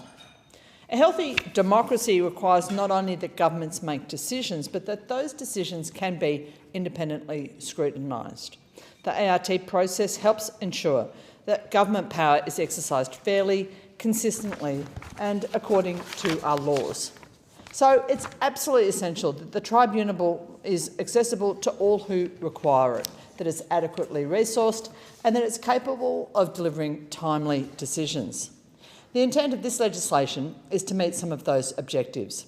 The bill seeks to improve the efficiency and responsiveness of the Migration Review Framework, to assist the Federal Circuit and Family Court of Australia and the ART to manage quite substantial migration caseloads, to streamline processes, reduce administrative burden and support the more timely decision-making by government. These are sensible objectives. No Australian would ever suggest that people seeking a review of government decisions which profoundly impact their lives should be kept waiting years for an outcome. Similarly, no one would ever suggest that the tribunal should be burdened by unnecessary procedural complexity. The challenge is not determining whether efficiency in decision-making is important. We know that it is. The issue is how we can achieve that efficiency and whether expedited outcomes should be accomplished at the expense of risk of procedural fairness. The tribunal is currently operating under pretty significant pressure. The tribunal received 83,640 applications in 2024-25, of which 65,586, or 78%, related to migration and protection matters. That was up from 43% of a much smaller caseload 5 years ago. The Federal Circuit and Family Court of Australia received 7,503 migration filings in the same year. That was an increase of 116% since 2022-23. Migration now represents 3/4 of all non-family law matters before the court. Meanwhile, the tribunal may have as many as 80 budgeted member vacancies unfilled. The consequences of those vacancies are quite predictable: an ever-growing backlog and increasingly lengthy delays for applicants who are seeking reviews. Nowhere is that pressure more acute than in protection matters. The Tribunal's Protection Division alone has an active caseload of over 37,000 cases, with a median wait of 155 weeks. That's almost 3 years to finalise a case. The Federal Court's protection caseload sits at roughly 6,300 matters, with many first hearings not listed until 2029. Behind each of those numbers is a person whose safety, and often their family's safety, depends on how and when their claim will be decided. So that raises a pretty important question. If the principal problems confronting the tribunal are overwhelming caseloads and insufficient capacity, is streamlining the tribunal's review processes really the best solution that the government can come up with? I ask, has the government adequately explored whether the tribunal has sufficient resources, staffing and the membership necessary to perform its statutory function? Recently, I sent a number of questions on notice to the Attorney-General concerning the operations of the tribunal, about its appointment processes for members, about the operation of merits lists, and about reports that more than 80 budgeted member positions remain vacant, despite the rapidly growing caseloads. I look forward to receiving considered responses from the Minister. Notwithstanding the importance of improving the responsiveness of the tribunal, I'm concerned that this bill could enable procedural reform to become a substitute for adequate resourcing. We have to be cautious about solving capacity problems by reducing opportunities for the applicants to have their cases heard fairly. I want to test this concern against 3 specific measures in this bill, each of which was closely examined by the Senate Legal and Constitutional Affairs Legislation Committee. The first is the proposal to allow the President to authorise registrars, not appointed tribunal members, to dismiss applications on the basis that they have no reasonable chance of prospects of success. The bill itself contains no definition or criteria for reasonable prospects of success. That's left entirely to the discretion of individual registrars. Now, of the tribunal's 112 registrars, only about half hold a law degree or an equivalent qualification. Less than a third hold both legal and dispute resolution qualifications. In contrast, the tribunal members are subject to a rigorous merit-based appointment process, specifically because they are normally trusted to weigh the substances of such claims.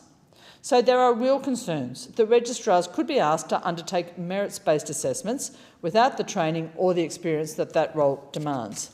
That's particularly concerning given how many applicants to the ART are unrepresented and may not be able to argue the facts that are at issue. The Caldor Centre has warned that this change could well generate further litigation and appeals, which would simply shift delays downstream to the Federal Circuit and the Family Court rather than actually resolving them. The department has claimed that this power would only be used in objective cases. The example given was of an applicant who's left Australia and plainly can't meet a visa criterion of being on shore. But migration decisions are rarely that clear or rarely that objective. They generally require a level of assessment that would sit more properly with a member, not a registrar.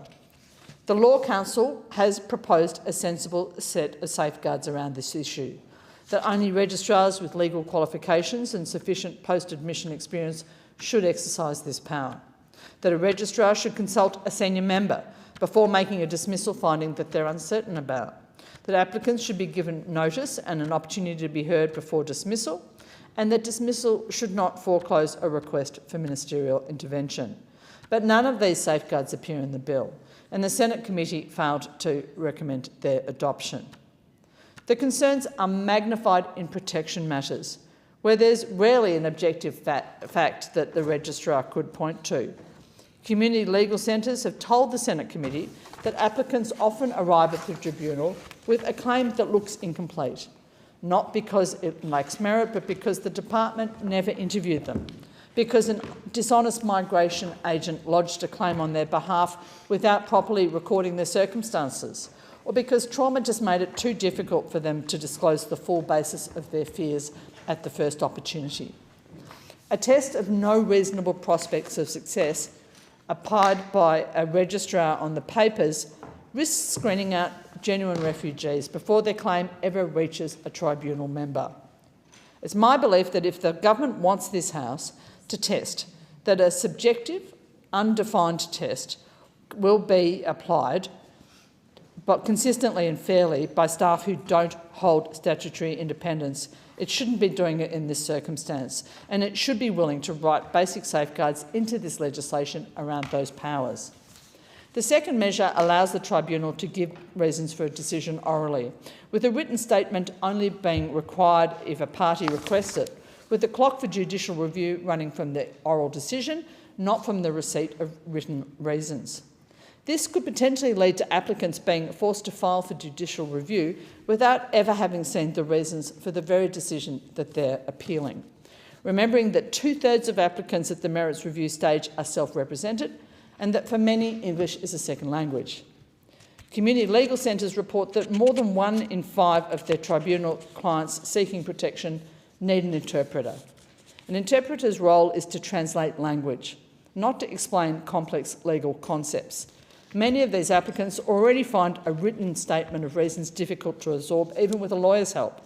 Expecting them to grasp an oral decision on the day in a language not their own, and then correctly identify a legal error in it before a 14-day window closes is an unrealistic safeguard. The third measure, Deputy Speaker, is the new identity verification requirement for applicants to the tribunal and the court, with detail for that being entirely left to regulations which are yet to be drafted, and mandatory dismissal for applicants to the tribunal who are unable to comply. This measure will affect most those people who are stateless, who arrived in this country without documents or whose nationality is generally contested. In some cases, people whose entire claim for protection turns on a dispute about their identity. Control over identity documents is a recognised tool of coercive control in family and domestic violence, and it's a recognised tool of exploitation by unscrupulous employers and migration agents. This measure could well exacerbate the vulnerability of victims in such circumstances. It would punish them rather than the bad actors that it is putatively aimed at. These matters engage Australia's non-refoulement obligations under the Refugee Convention, the Convention Against Torture, and the International Covenant on Civil and Political Rights. Many protection applicants are stateless, having fled without identity documents or had documents destroyed or confiscated along the way of their travels. Requiring them to satisfy an as yet unspecified identity check before their claim can even be considered risks them being returned to danger because of the very persecution that forced them to flee without papers in the first place. Now, the government's stated aim with this measure is to address fraudulent representation and applications lodged without a person's knowledge, which is legitimate. But a legitimate aim does not justify legislating a mandatory dismissal power while safeguards for the most vulnerable subjects remain, on the government's own evidence, as yet undesigned. Some measures in this bill are reasonable and appropriate. The caseload pressure on the tribunal and the court is real.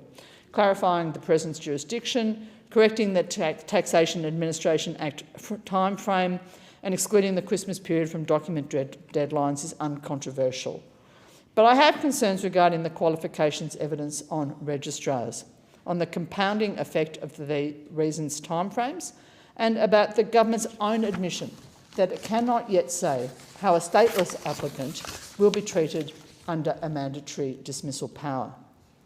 Grandmothers for Refugees, which supports people, has traditionally supported people seeking asylum through the fast-track era of the AAT, is still seeing the human damage caused when a merits review system's integrity is compromised in the name of speed.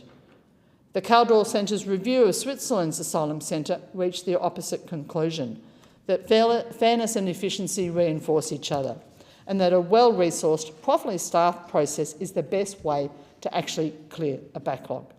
Switzerland has cut its average time from applications to finalisation from close to 4 years to about 3.5 months without stripping away procedural protections in the way that this government proposes. Deputy Speaker, migration reviews undertaken by the tribunal have the power to determine whether individuals are permitted to stay in this country or not. We are fundamentally a nation of migrants. Our prosperity, our culture, our identity and our social fabric have all been shaped by generations of people who've come to this country and made Australia their home. Australians support migration when they believe it is fair, it is orderly and it is well administered, and when they believe that the institutions responsible for migration decisions are performing those functions effectively. I accept that action is needed to improve the timeliness and efficiency of our migration processes. The current situation in which the ART is swamped by tens of thousands of applications that it can't service is not sustainable. But our reform should be guided by the principles of efficiency and fairness together. A system which is fair but which takes years to deliver decisions is failing. But so is a system that is fast but which denies people meaningful opportunities to be heard. Australians deserve an administrative review system which is efficient, fair and properly resourced.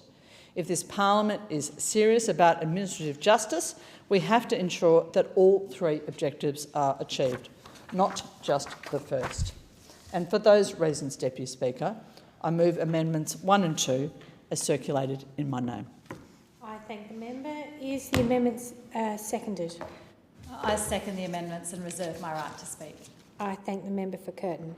The original question was that the bill now read a second time. To this, the honourable member for Kooyong has moved as an amendment that all words after that be omitted with a view to substituting other words. The question now is that the amendment be agreed to, and I call the member for Sturt. Thank you, Deputy Speaker. I rise today to speak in support of the Administrative and Judicial Review Legislation Amendment Bill.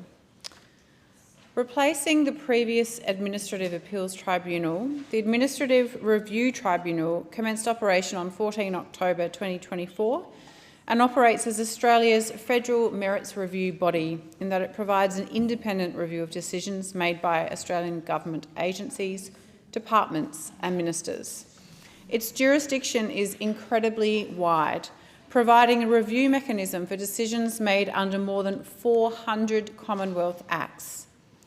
That being the case, it needs to be equipped with the right tools to deliver efficient and effective reviews, to deliver high-quality reviews, and to deliver accurate and sustainable reviews of government decisions that are tailored to the decision being reviewed, recognising, of course, that not every review is the same, and in fact, every review needs to be determined on its own merits. The system of reviewing the decisions of agencies, departments and ministers provides the Australian public with trust and confidence in our institutions, and this review mechanism is critical to our system of government. Now, it is indeed the job of the Administrative Review Tribunal to consider each case on its merits by taking a fresh and objective look at the facts, law and policy relating to the original decision, and also considering new information as applicable. In applying this fresh lens, the Tribunal can agree with the original decision, change the original decision, or make a new decision. And none of this is changing, Deputy Speaker, with this bill. Overall, however, the objectives of the Tribunal, as set out in the Administrative Review Tribunal Act of 2024, is to provide an independent mechanism of review that is fair and just, ensures that applications to the Tribunal are resolved as quickly as possible and with as little formality and expense as a proper consideration of the matters before the Tribunal permits. It also seeks to ensure that it is accessible and responsive to the diverse needs, including language needs, of the parties to proceedings, that it improves the transparency and quality of government decision-making, and importantly, that it promotes public trust and confidence in the Tribunal. Now, the 400 Commonwealth Acts and legislative instruments the Tribunal can review in decisions in relation to cover a very broad range of topics. Now, the relevant act, regulation or other legislative instrument must state that the Tribunal can review the decision. There is no general power of review.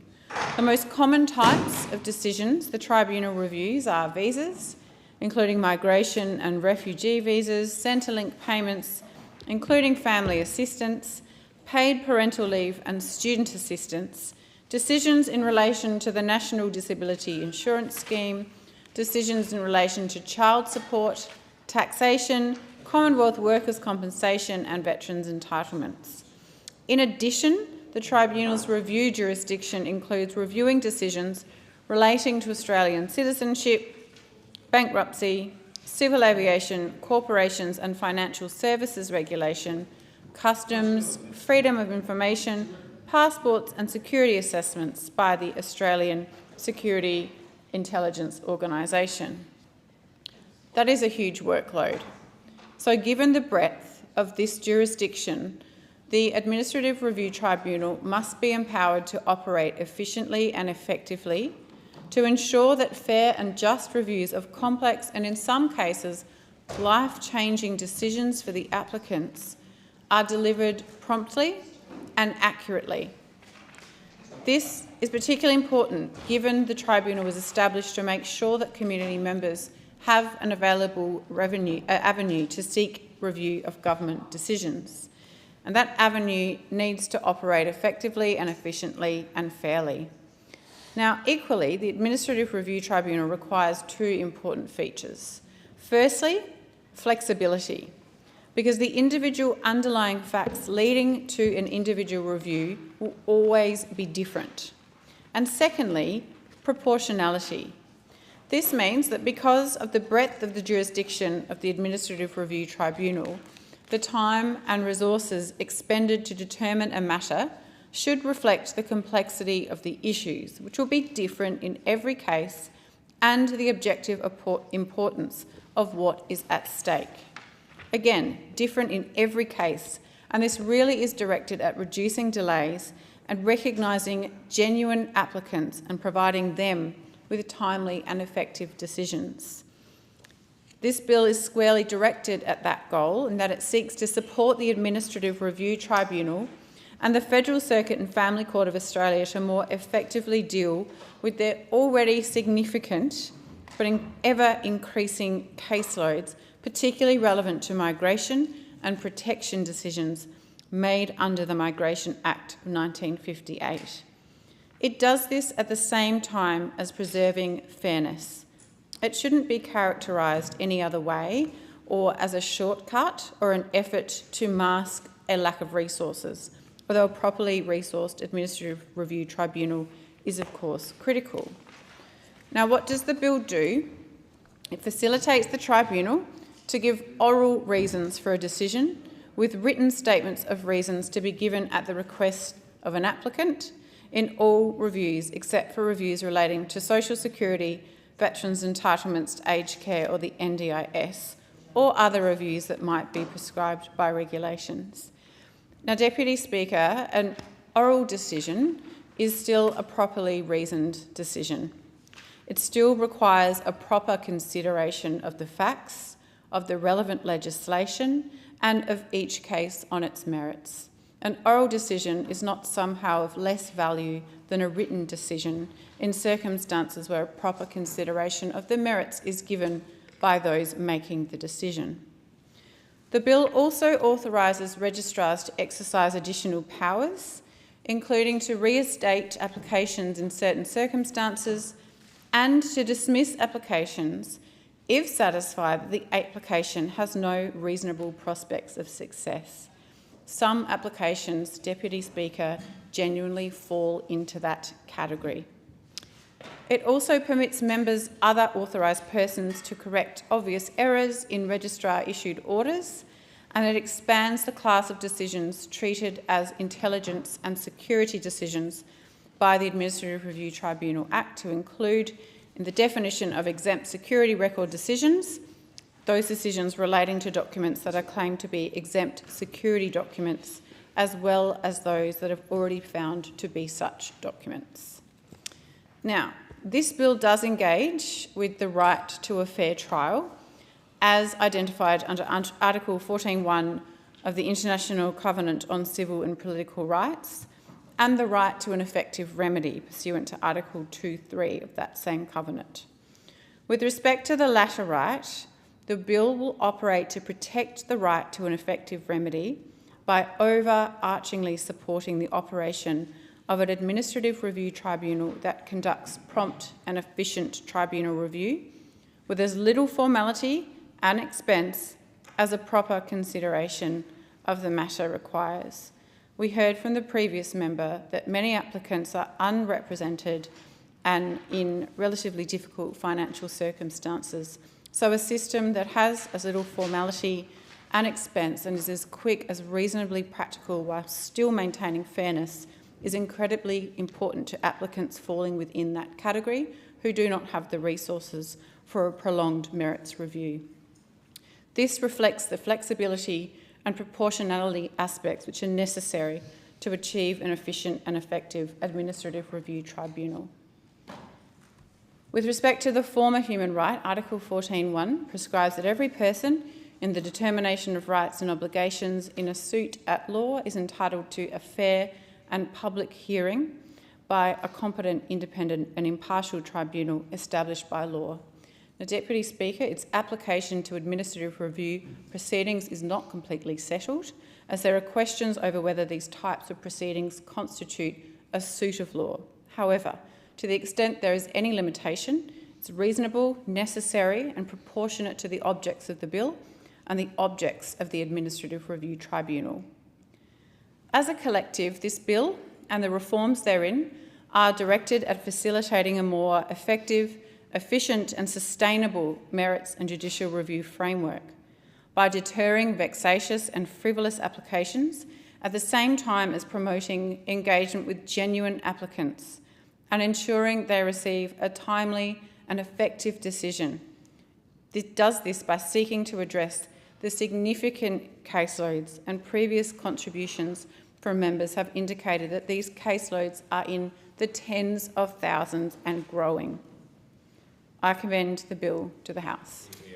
And I thank the member for Sturt. The question before the Federation Chamber is that the amendment be agreed to, and I give the call to the member for Fisher. Thank you, Mr Deputy Speaker. Australians were promised a better administrative review system. As a lawyer, a barrister of some 26 years now, thereabouts, I understand the importance of administrative review.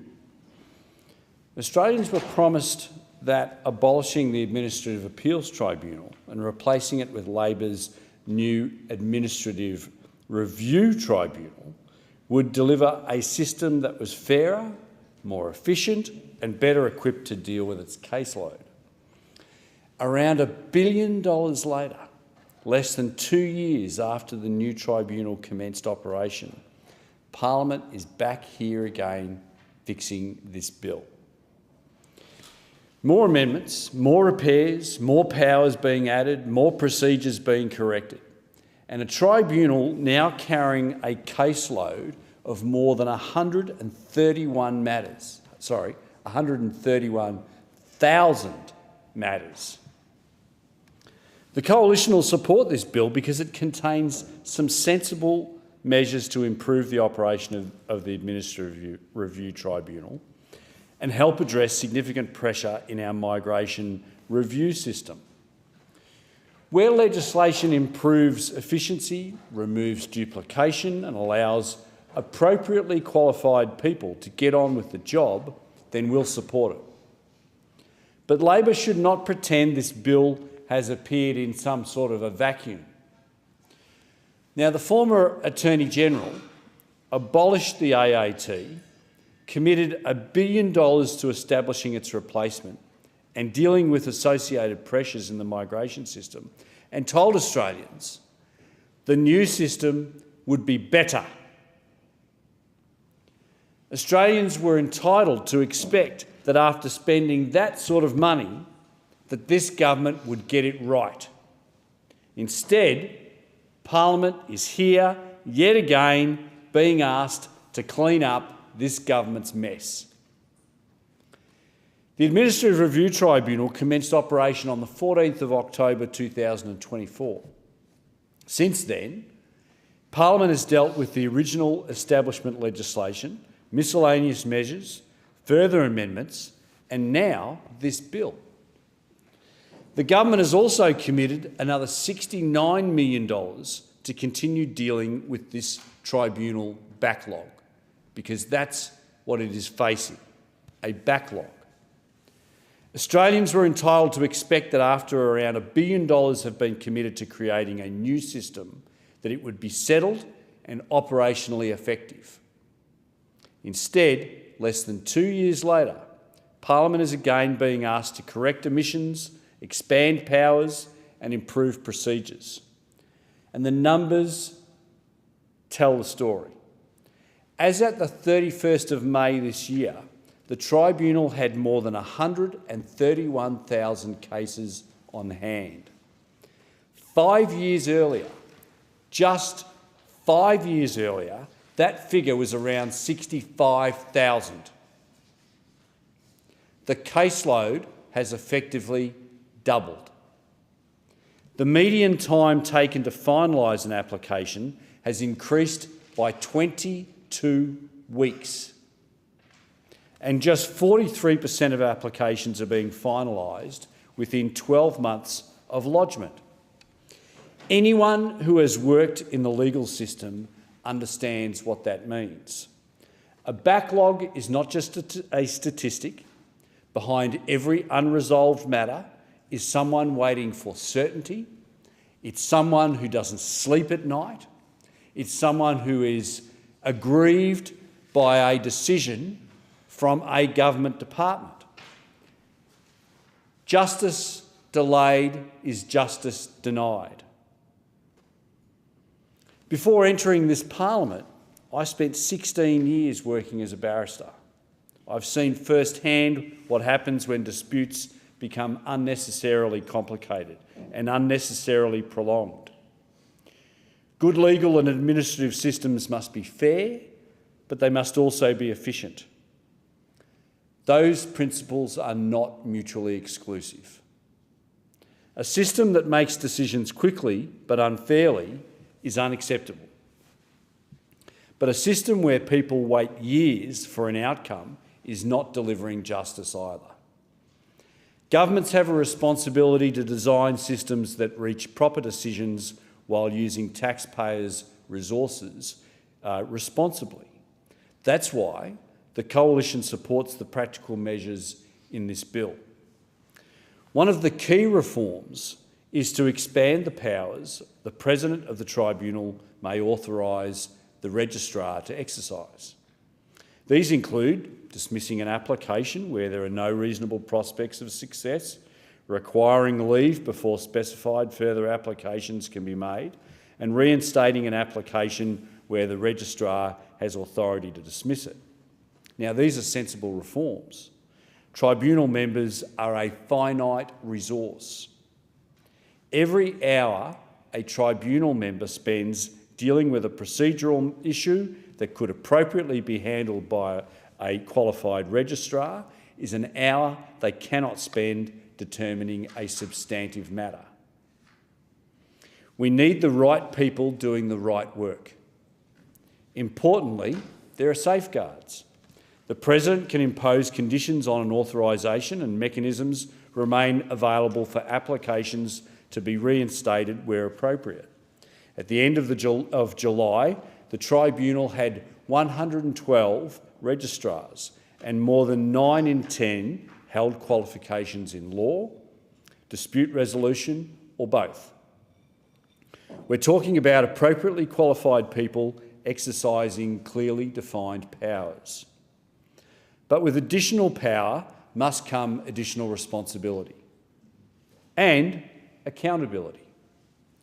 If Parliament gives registrars greater authority, Parliament should know whether those powers are working, how many applications are being dismissed, how many decisions are being overturned, are the Tribunal's powers reducing the backlog, are the current rules freeing Tribunal members to deal with substantive matters. That's why the Coalition will pursue an amendment in the Senate to strengthen annual reporting, because we've got to know the answers to these important questions.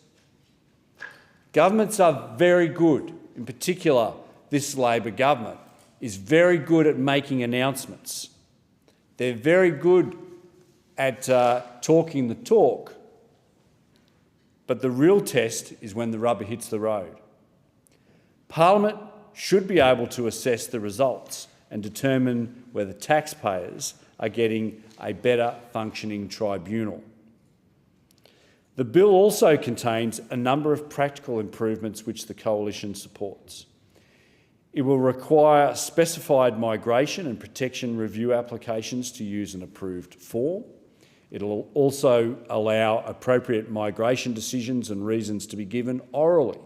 It removes unnecessary duplication in notifications to the Department of Home Affairs. It introduces identity verification requirements in prescribed migration matters. It restores the standard 28-day review period for certain taxation decisions, and it makes it easier to correct particular obvious errors. None of those measures alone will solve a backlog of more than 131,000 cases, but taken together, sensible procedural changes can reduce unnecessary work and allow the Tribunal to focus resources on where they are needed most. The bill will allow Tribunal members in appropriate migration matters to give their decisions and reasons orally rather than requiring written reasons in every instance. They will continue to be required in specified categories, including social security, veterans' entitlements, aged care and NDIS matters. And boy, let me tell you, Mr Deputy Speaker, there are a lot of matters before the Tribunal on the NDIS, which I understand, just for the sake of it, that around about 80% of matters that are going to the Tribunal are involving the NDIS are overturning the decisions of the NDIA. Around 80%. That's something that this government needs to take a very long, hard look at itself. Now, the 35-day period for seeking judicial review will run from notification of the oral decision. An applicant will ordinarily have 14 days to request written reasons, and the Tribunal will ordinarily have 14 days to provide them. That strikes what we consider to be an appropriate balance. People must have a genuine opportunity to understand and challenge a decision where the law allows. But proceedings must also eventually reach a conclusion. That is a fundamental tenet of our justice system. Another important reform is the introduction of identity verification requirements for prescribed migration and protection applicants who are not in immigration detention. At tribunal level, an application must be dismissed where an applicant fails to comply with the prescribed requirement. That's reasonable. If somebody is asking Australia's migration review system to reconsider a decision affecting their status in this country, Australians have every right to expect that that person is who they say they are. That's not unreasonable. It's a basic expectation. Our migration system must have that kind of integrity. Applicants seeking the benefit of that system must genuinely engage with it, and the tribunal must be able to establish the identity of the person seeking review.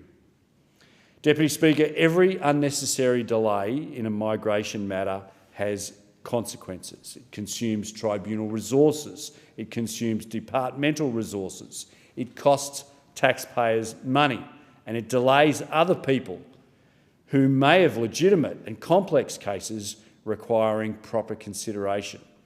Australians expect the government to know who's coming to this country, why they're here, whether they are entitled to remain, and whether our migration laws are being properly enforced.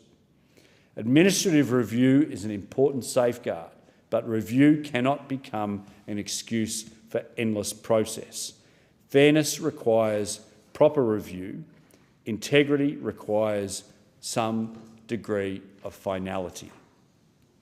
There's another provision in this bill which says a lot about the quality of Labor's original ART legislation. The bill restores the standard 28-day period for seeking review of certain decisions by the Commissioner of Taxation, refusing an extension of time. Why does that need fixing, I hear you ask, Mr Deputy Speaker? Because that standard review period was not properly carried across when Labor abolished the AAT and established the ART. After the enormous cost of Labor's restructure, a basic review period still fell through the cracks. Administrative law is built on technical provisions because those provisions determine real rights and real obligations. When a government tears down an established system and rebuilds it, it assumes responsibility for getting those details right, and Labor didn't. So once again, Parliament is being asked to fix it. The Coalition also believes there is another practical reform the government should consider. We'll move an amendment in the Senate asking the government to consider a further amendment to deal with clear and objectively identifiable administrative errors or oversights in migration decisions. Now, Deputy Speaker, common sense needs to prevail when it comes to administrative law and when it comes to the Administrative Review Tribunal. If everyone can see that an obvious administrative mistake has been made, why force the applicant, the department and the tribunal through the machinery of a substantive merits review outcome simply to correct it? Fix the mistake quickly, save tribunal resources, save departmental resources, and allow the next person in the queue to have their matter heard sooner. That's not weakening administrative review, it's making it work. Now, Labor cannot rewrite history. The Coalition is taking a constructive approach to this bill. Where it improves efficiency, we'll support it. Where it gives appropriately qualified registrars sensible powers, we'll support it. Where it removes duplication, we'll support it. Where it strengthens identity verification and the integrity of migration review, we'll support it. But our support does not give Labor permission to rewrite the history of how we arrived here. Labor abolished the AAT and it cost Australian taxpayers around $1 billion to do it, and now we're fixing up their constant mistakes. And I thank the member for Fisher. The question now is that the amendment be agreed to, and I give the call to the member for Blair. Thank you, Deputy Speaker. I'm pleased to speak on this Administrative and Judicial Review legislation Amendment Bill 2026. At the outset, I want to say that as a Labor government, we are committed to the rule of law, to enabling impartial justice and promoting public trust in law and in decisions made by judges. It's fundamental to a liberal democracy. And as I was preparing for this speech, I was reminded of that biblical story in the book of Exodus about Moses. As the population of the children of Israel grew, he was settling disputes from morning till dark, and his father-in-law Jethro came and saw him, according to the writer, and said, "How about you appoint some judges How about you appoint some delegates, some leaders over the thousands and hundreds and tens and 50s, etc.? Because, you can't do it all yourself. So that hierarchy of judicial personnel and administrative personnel is something in the Judeo-Christian legal systems that we've inherited in the common law from Britain and onwards. So that's an almost biblical thing. So I was really reminded about that as I was looking at this piece of legislation. We need to appoint capable, trustworthy people. And that's what Jethro said to Moses. And you know what? We need to do it as well. Our legal system needs to be trustworthy. If people are in a position where they do not trust the judgments of judicial officers or administrative officers, there's a problem. And the ART, the Administrative Review Tribunal, has responsibility for hundreds of pieces of legislation that people can make application to that particular ART if they feel that they've been dealt with arbitrarily or capriciously by some administrative decision of government. And I want to say to the member, opposite member for Fisher, I've got to tell you, the great irony, can I tell you, of the Administrative Appeals Tribunal, which we abolished back in 2024, was that in friendly media outlets, Ministers for Home Affairs, Immigration, indeed judicial, indeed Liberal and National Party ministers would criticise the Administrative Appeals Tribunal regularly. Yet the great irony was it was a sort of legislative administrative retirement home for Liberal and National Party failed candidates. It was just astonishing how they would do it. And yet the very people who would make decisions they would criticise. If you lost a state seat in Queensland, there's a good chance you were appointed as a Liberal candidate to the AAT. It was amazing. It was stacked. But, let me tell you to the member for Fisher, it was no utopian legal process. Even they knew it. They knew it. It was a friendly process, a lot less legal than the sort of I dealt with as a lawyer, cases from the Magistrate Court to the High Court of Australia. It was nothing like the High Court of the Supreme Court of Queensland or the full court of the Family Court. It was nothing like that. But it was certainly a process that deserved respect, and it was important that it had the confidence of the Australian public. And we had no confidence in it, and it was totally bastardised, if I can put it like that, by the previous government. And they really, really did a bad job. And so I commend the member for Isaacs, the former Attorney-General, for the work he did. And we were determined to restore integrity and public confidence in a merits-based review system, and the establishment of the Administrative Review Tribunal was critical in that regard. But we've seen some challenges since October 2024. If you look at the figures, the number of lodgements have more than doubled, and the time for finalisation of appeals have more than doubled in the last 5 years. So there's been a challenge. Those figures go back, of course, to the AAT days. As at the 31st of the 5th, 2026, only 43% of applications were finalised within 12 months, which is the gold standard, I might add, of what should happen. We've got a 79% increase in the number of migration applications finalised in 2024-2025 compared to the previous year. That's, that's really an astonishing increase in the number of migration cases.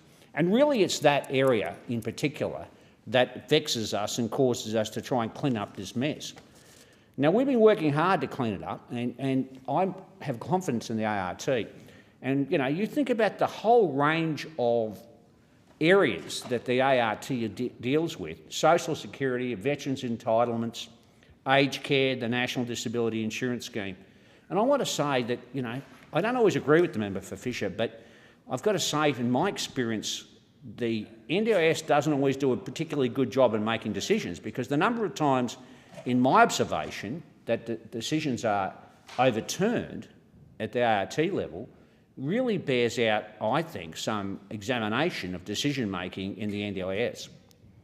Now, the bill has been informed by the operational experience in the last few years. There's no doubt about that. And the changes we're making principally relate to the migration caseload, because that's the area, as I've said in numerous speeches over the years on this area of administrative law, That's the area which has caused us the most vexations, problems. The tribunal's largest on-case caseload and the greater efficiencies could be achieved, I think, by doing a number of things. And I accept the government's reasoning in terms of oral reasons in matters. It's crucial. It's absolutely vital in those circumstances. Now, it's not unusual for judicial officers or administrative officers to make extemporaneous judgments or decisions. So it's not an unusual area of practising law, and certainly, on my observation as a former litigation lawyer, I spent nearly a quarter of a century practising as a lawyer, an accredited specialist in family law, and I know many, many times judges, judicial registrars made decisions orally. And so this is not an unusual procedure. So don't let anyone think that this straightforward change, which is really appropriately balanced, is disagreeing with the integrity of the system. It's not in any way at all. But, you know, if you are unhappy with that decision, you have the capacity to seek a written reasoning of that particular officer. Written reasons can be asked for. So you can appeal, if you wish, to the court. If an application review of reviewable migration decision or a reviewable protection decision will be required, it can be made in appropriate form, an approved form. The bill does have some flexibility for a salaried member of the tribunal to become a sessional member or vice versa. There's an authorisation for registrars to exercise additional powers, and we've seen this over the years. My observation, practising as a lawyer, is that registrars had more and more power over the years. More and more delegation was done. So this is not unusual, what we're suggesting here, and I want the public who may be listening to this or may read it afterwards, not that it's a bestseller what I have to say, but truly it is important that people understand that delegation of powers to registrars is not unusual in our legal system. It allows any member to correct an obvious error in a decision or a statement of reasons for a decision made by a registrar. And the bill contains some technical amendments in relation to clarification that the President of the Tribunal is assigned in every jurisdiction. So the identification verification is important.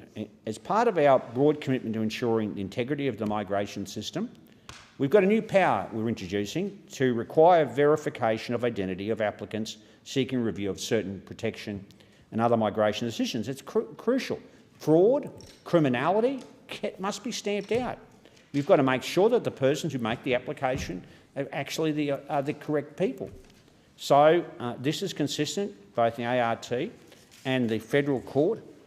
And of course, it's important because we accept that in the Federal Circuit and Family Court of Australia as well, which I'll refer to as the court. The specific visa classes and particulars of how and when the verification takes place are set out in regulations and will be set out in regulations. The bill canvasses options for both in-person and virtual verification and allows for classes of persons or classes of application to be exempt from the process through regulation. That's not unusual as well. The intent of these changes is to ensure applicants actively engage with the systems of merits and judicial review in early stages of a proceeding. So there's integrity in the system in terms of who's the person who's fighting the case. The reform builds on our track record in terms of efficiencies of merit review, including the passage of reforms earlier this year, which allowed review of prescribed migration matters to occur in the papers. And I've spoken about that numerous times. That is, without an oral hearing, and that's not unusual. It's very common in our administrative and judicial processes for matters to be dealt with on the papers.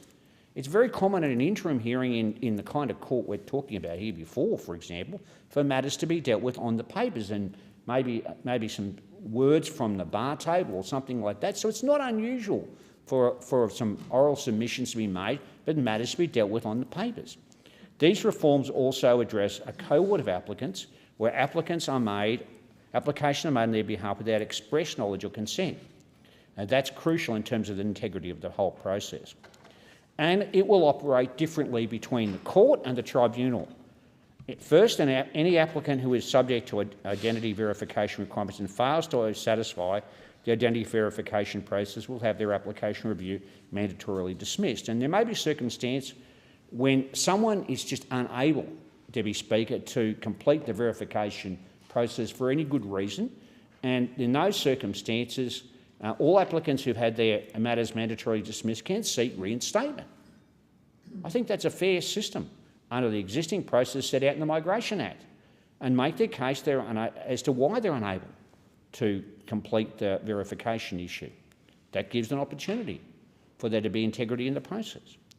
The member hearing the reinstatement could then make decisions about whether to make further orders requiring the applicant to reattempt the identity verification process or not. I hope they make it on the identity verification. I hope they do.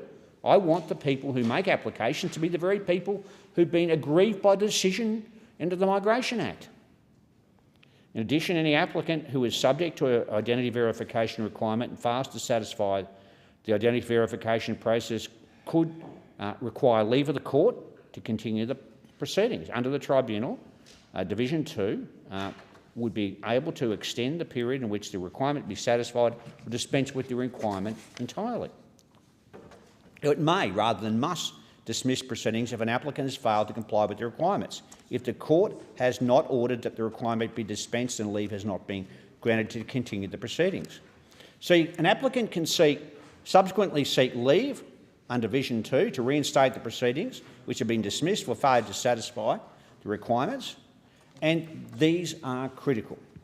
The reality is the government really, as I said before, inherited an absolutely disgraceful mess from those opposite when it came to both student visa programs and the AAT. We'll be doing our best to clean that up. And in recent years, we've tried to rectify this by putting international student numbers in a more sustainable path, reducing the number of student visa issued. I'm going to make it clear, international education is an incredibly important export industry for Australia, including in my electorate of Blair. We've got 2 university campuses, University of Southern Queensland or Uni-SQ campuses in Ipswich and Springfield. Indeed, the greater priority is now being given to regional and outer metropolitan universities like Uni-SQ and to TAFE, and we need to manage the growth in this sector which is sustainable, along with our migration program that I've been talking about more broadly, and that's exactly what we're doing. In recent years, we've cut migration by more than 45% from its post-pandemic peak, and the number of international students, the subject of this bill, will continue to fall as we prioritise the skills we need to take care of our sick and elderly and build homes, despite the opposition opposing our every attempt to put caps on international students. As part of the increase in overall scrutiny of the student visa program, the Department of Home Affairs has been working with the Attorney-General and the ART to reduce the number of student visa refusal appeals to help manage pressures while maintaining the integrity of the program. In this way, we're seeking to get better decision-making by the department in the first instance, so fewer cases can be appealed and sent back. We're also boosting funding to community legal services to help ensure applicants get good legal advice and apply for the correct visas in the first place, thus making it easier for the tribunal to make decisions more quickly and easily. As part of our $3.9 billion National Access to Justice Partnership announced last year, which is the biggest Commonwealth investment in legal assistance, and is helping to fund frontline legal services to provide critical assistance and access to justice for vulnerable Australians. In fact, TASC, Legal and Social Justice Services in Ipswich, in my electorate, has received money under that agreement. I know they do a lot of really valuable advocacy work for some of the most vulnerable people in our community, including victims of domestic and family violence and NDIS clients, and are involved in this process. And I want to thank the government for this particular piece of legislation. I think it's absolutely necessary and it's got integrity. Member's time has expired. The question now is that the amendment be agreed to, and I give the call to the member for Riverina. I rise to speak on the Administrative and Judicial Review Legislation Amendment Bill 2026, and in doing so acknowledge the member for Blair's long service in such legal matters.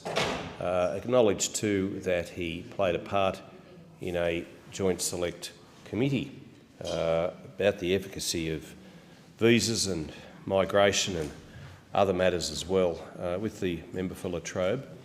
And I also respect the member for Latrobe's work with the Victorian Police and his advocacy for justice and what is right.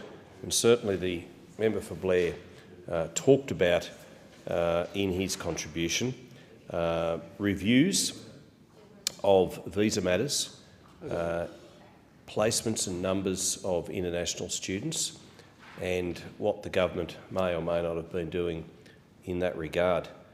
I note in the Minister's second reading speech, he noted that the Administrative Review Tribunal began operations on the 14th of October 2024. Now, at the time, importantly, it replaced the former Administrative Appeals Tribunal as Australia's primary federal merits review body. Now, time will tell whether this will enable better jurisdiction of all of these types of matters. The ART provides, as the Minister pointed out, an independent mechanism of review of government decisions made under over 400 Commonwealth Acts, a function that is critical to Australia's system of government. The Minister's words, not mine. But we do face a situation in Australia at the moment where the decisions of ministers and tribunals and courts indeed come under a lot of pressure and stress, particularly when it comes to visa matters, and any member of Parliament is often lobbied about the merits or otherwise of particular individuals who seek to come to this country. Coming to Australia is the best ticket in the world. And whilst I appreciate there has to be clarity and transparency around these decisions, around who makes these decisions, around the independence of these decisions, it's not easy for any government, Labor or coalition, to settle upon the best system at the time. The Minister said this: the government established the ART to ensure that members of the community have an avenue to seek review of government decisions in an effective, efficient and fair way. The government recognises that not every review is the same and that the ART should provide a meaningful opportunity for review in a way that is appropriate to the circumstances of the case. The government is therefore committed to ensuring the ART has the tools and the flexibility it needs to deliver these objectives. Fair enough. What I do worry about, though, and I've raised it in this chamber and the House a number of times, and you would have heard me say, Deputy Speaker Clark, Member for Clark, my concerns about ministers not having the powers that they once had under the Westminster system to make the decisions that were always theirs, because at the end of the day, the buck does stop with the minister. They are the ones who have their names at the bottom of a bill, of a decision, and it's not the bureaucrats or tribunals or faceless people who may well be appointed to certain positions who will face the media, who will have their name on a ballot paper, and it's the minister who the buck stops with them, and rightly so. And I think that all too often this Labor government is outsourcing its work to judicial review tribunals and the like, and ministers aren't being given the autonomy to make the decisions. They will be the ones called to account if a decision goes pear-shaped. And I know the coalition supports this bill. I appreciate that there has been an amendment put forward by the member for Kooyong, but as the minister said in the second reading speech, the bill would also support the ART to manage its significant workload across case types through measures that would create efficiencies, improve processes and increase flexibility. Now, all of those are desirable measures, and what we are seeing is an increasing complexity of cases of visas, and visa cases where people want to come to this country, want to work in this country, want to stay in this country, want to become permanent residents of this country, and as I stated earlier, permanent residency, citizenship indeed, in Australia is the best ticket in the world, because this is the best country in the world. And I appreciate what the member for Barton says here, and thank you for that. The situation with student visas, international student visas, is an interesting one, because I know during COVID that we, as a country and coalition government, sent a lot of students home, told them that the best place for them was to be back in the country of birth or of their citizenship, that Australia couldn't sustain the number of people, given the circumstances, the extraordinary, unique circumstances at that time. And we copped a lot of flack for it. I know there were a lot of universities and a lot of supporters of young people who helped out those students. We were dialing out so much money to help Australian businesses stay afloat, to help Australians with their day-to-day cost of living, and indeed to keep Australians alive with the rollout of the vaccine program. And quite frankly, the Treasury couldn't extend every source of relief and financial support to take into account the international students then. But we also had a situation where backpackers were told the same thing, that they needed to return to their country of origin, to their country where they had citizenship, if they weren't able to do the work that they came here to do, i.e. work in the horticulture, agriculture sector, or whatever the case might be. And some of those backpackers, many of whom come to Australia by sheer means of word-of-mouth advertising, have not returned. It has been difficult to get those number of visa holiday makers back to this country. I want to put on the record that they are welcome. Certainly from my point of view, from the Nationals' point of view, that we don't want to see any cut to the number of backpackers, without whom, quite frankly, fruit would rot on the ground, without whom any beers wouldn't be getting pulled in country pubs, and that is a fact. And we are having a situation, I might be digressing a little bit from the technical aspects of this bill, but we are having a national discourse at the moment about migration. And migrants underpin regional Australia. If we go down this path of demonising migrants, if we go down this path of making it difficult for migrants via a judicial process or whatever the case might be to take their place in our country towns, then we might as well give up on our aged care. We might as well give up on our childcare. We might as well give up on our health care per se, because it's the migrants who do so many of the jobs, and not just the jobs that Australians won't do, but many of the high-level, highly paid, as they should be, positions in those regional communities. And I say that because at the moment we have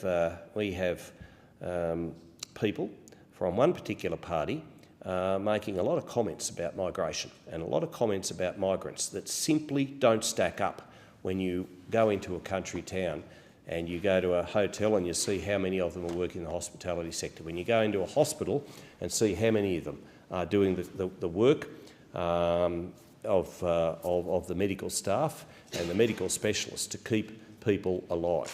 And many of them in meat processing plants, but indeed in universities and everything in between. And that's really saying something about how our migrants are valued in regional Australia, and they're certainly valued by me. And I know this bill does speak to, as the member for Blair indicated, international students, visa classes and the rest. Now, as the Minister said in the second reading speech, This legislation makes amendments to the Administrative Review Tribunal Act 2024 and other Commonwealth legislation to expand tribunal powers, improve tribunal processes, increase efficiency, avoid administrative delays and aid with the management of caseload surges and backlogs, particularly in migration matters. And that is something that is most important because we do want to see those migration matters dealt with in an efficient way, of course, but in a speedy way as well, because what we're dealing with here is people's lives. What we're dealing with is people's ability to get on with their lives. And I have to say, I've had some matters in recent times with the amazingly resilient and beautiful Yazidi people in Wagga Wagga, which I took to Minister Burke, and I found the way he handled those very professional. I found the way he handled those particular cases very compassionately. And I do want to put that on the record because all too often, all we ever see and hear about this particular parliament and this particular, I say this level of parliament, is the argy-bargy and the fact that people don't get along. Well, they do. And there's a lot of bipartisanship goes into these migration matters. And there's a lot of work that is done behind the scenes to help people to get citizenship, to help people with their visa cases. And one of the most difficult jobs in Parliament is the Immigration Minister. It truly is. And they're often, you only ever read about the cases which don't go the way of some communities or families or individuals. And they make the media, they get headlines. The shock jocks take great delight in trying to get the clickbait and the audience riled up. But what you do see in so many cases are the right decisions made for and on behalf of the families in the national interest by ministers, be it Labor, be it Liberal, and I say that because usually it's the Liberal minister in the coalition government that is the Immigration Minister, not the Nationals. But there's a lot of compassion shown and a lot of common sense shown. Doesn't make headlines, but it is the right thing to do. These changes, as the Minister said, apply to matters in the ART's migration caseload as well as other caseloads where written reasons may not always be required. As the Minister pointed out, there are safeguards and guardrails around the particular legislation. He talks, the Minister talks about applicants who fail to comply with the identity verification requirement in some of these proceedings would require leave of a court to continue proceedings, and where leave is not granted, there would be the ability for proceedings to be dismissed. But giving the President of the ART the authorisation to registrars to exercise additional powers, including the reinstatement applications in certain circumstances, the ability to dismiss applications if satisfied there are no reasonable prospects of success. The Minister feels that this is important, that this is right, that this is just. As I say, matters of migration law can become very sensitive, are very difficult sometimes to manage. I appreciate that given the circumstances of huge migrations across the world, that we as a nation need to have the best policies, the best framework in place. The Coalition is supportive of that. The Coalition wants to make sure that our borders are safe, that our borders are right, that migration policy is held up to every safeguard and every account by this government, and we will do whatever we can to make sure that we do get the right people in the right circumstances to support this nation and love it as we do. And I thank the member for Riverina. Before I give the call to the member for Barton, I will allow the Federation Chamber to sit beyond 7:30, so you can use the whole of your time if you wish. And on that note, I give the call to the member for Barton. Thank you, Deputy Speaker, and I appreciate the indulgence to extend that time. I rise to speak specifically on this piece of legislation, the Administrative and Judicial Review Legislation Amendment Bill 2026. And before I get into the details of the bill, I want to take the House back to a room that most people in this Parliament may never had to sit through, not as a member but as a solicitor, waiting for a client's case number to be called. And for over about a decade, before I was elected as the member for Barton, I practiced as an employment and industrial relations solicitor, and I appeared in a number of jurisdictions, in particular in the Fair Work Commission, the Federal Circuit Court and federal court proceedings, both sides of the table, sometimes for the worker, sometimes for the small business owner, trying to do the right thing by their staff. And in that time, Deputy Speaker, I learned something that no textbook can ever really quite capture, and for that, the person sitting across from you, reviews are not really conceptual constructs. It's literally the only thing standing between them and a decision that could actually cost their job, their visa, or even their peace of mind. And I remember what it was like to sit with a client, usually the day before a hearing, going through their story again and again, because they needed to believe someone is actually going to listen to them. And that is what this merit review is. It is the promise that when government gets it wrong, and government does sometimes get it wrong, there is a place to say so and to be heard and be taken seriously.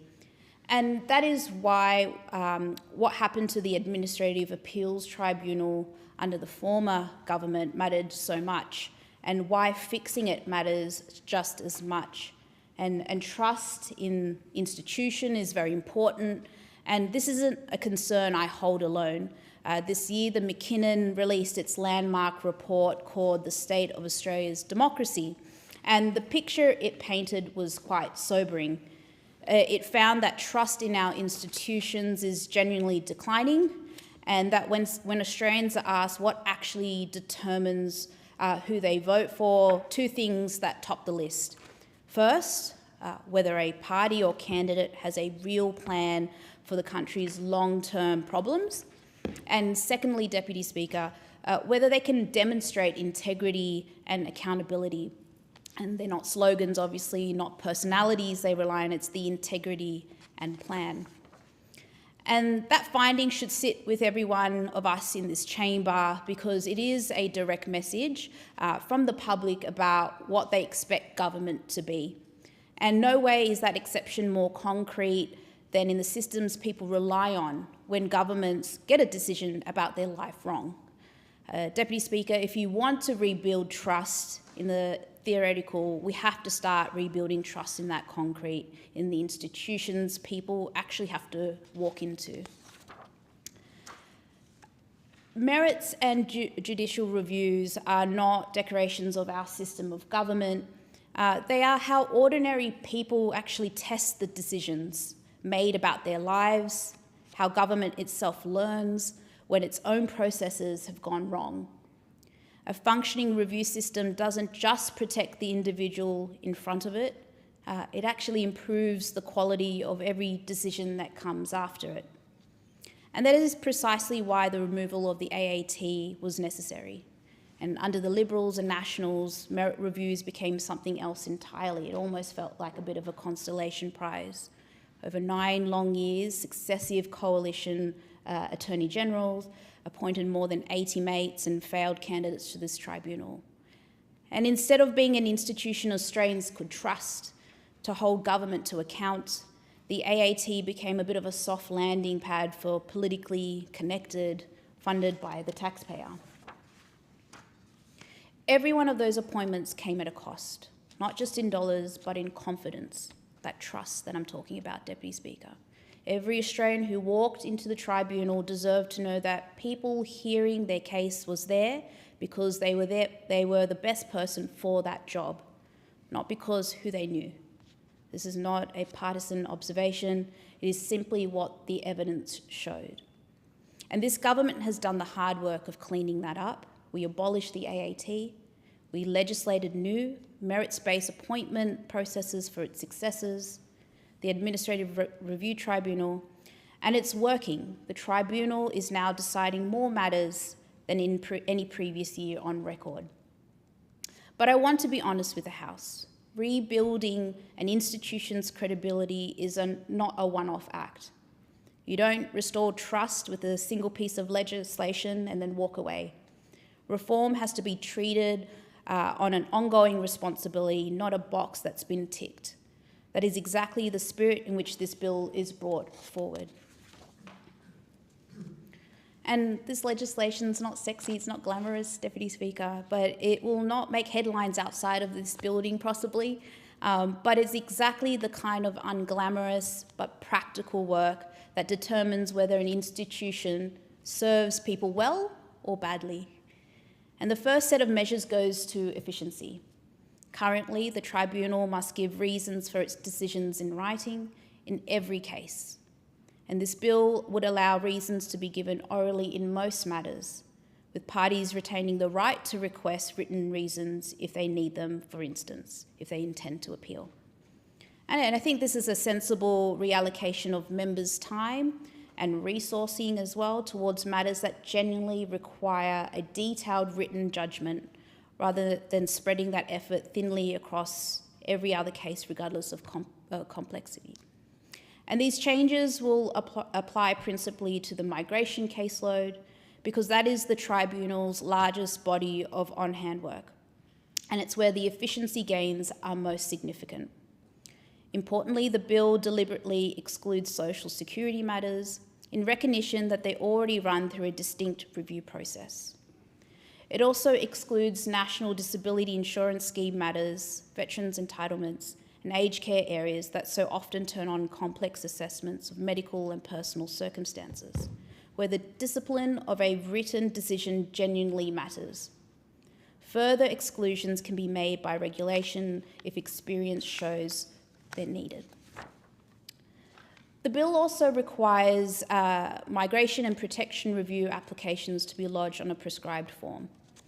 That might sound a little like a minor administrative detail, but anyone who has worked in this space knows how much tribunal time is lost chasing missing information, and that should have been provided at the outset. A prescribed form means the information the tribunal actually needs arrives up front, and members can spend their time deciding cases, not tracking down paperwork. And there are also a number of smaller efficiency amendments in this bill relating to document timeframes and to the President's jurisdiction across all areas of the tribunal's work. And none of these changes are dramatic on their own, and together they are about making sure the machinery of review actually works the way it means to. The second substantive measure in this bill introduces identity verification requirements for applicants seeking review of prescribed migration and protection decisions. And when an applicant fails to comply, the tribunal will be required to dismiss the matter.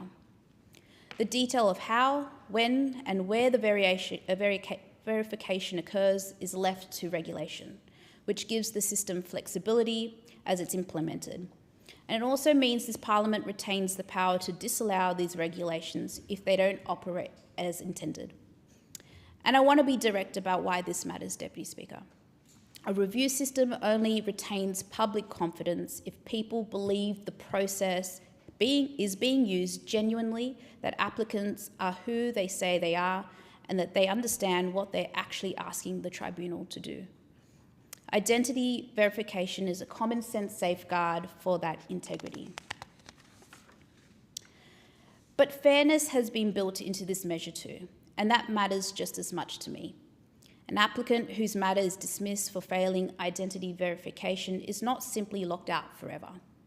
They can seek reinstatement and explain the personal circumstances, illness, language barriers, whatever the genuine reason may be.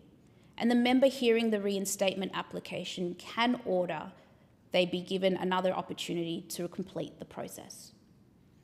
Where a matter proceeds to the Federal Circuit or Family Court, the settings are appropriately different again.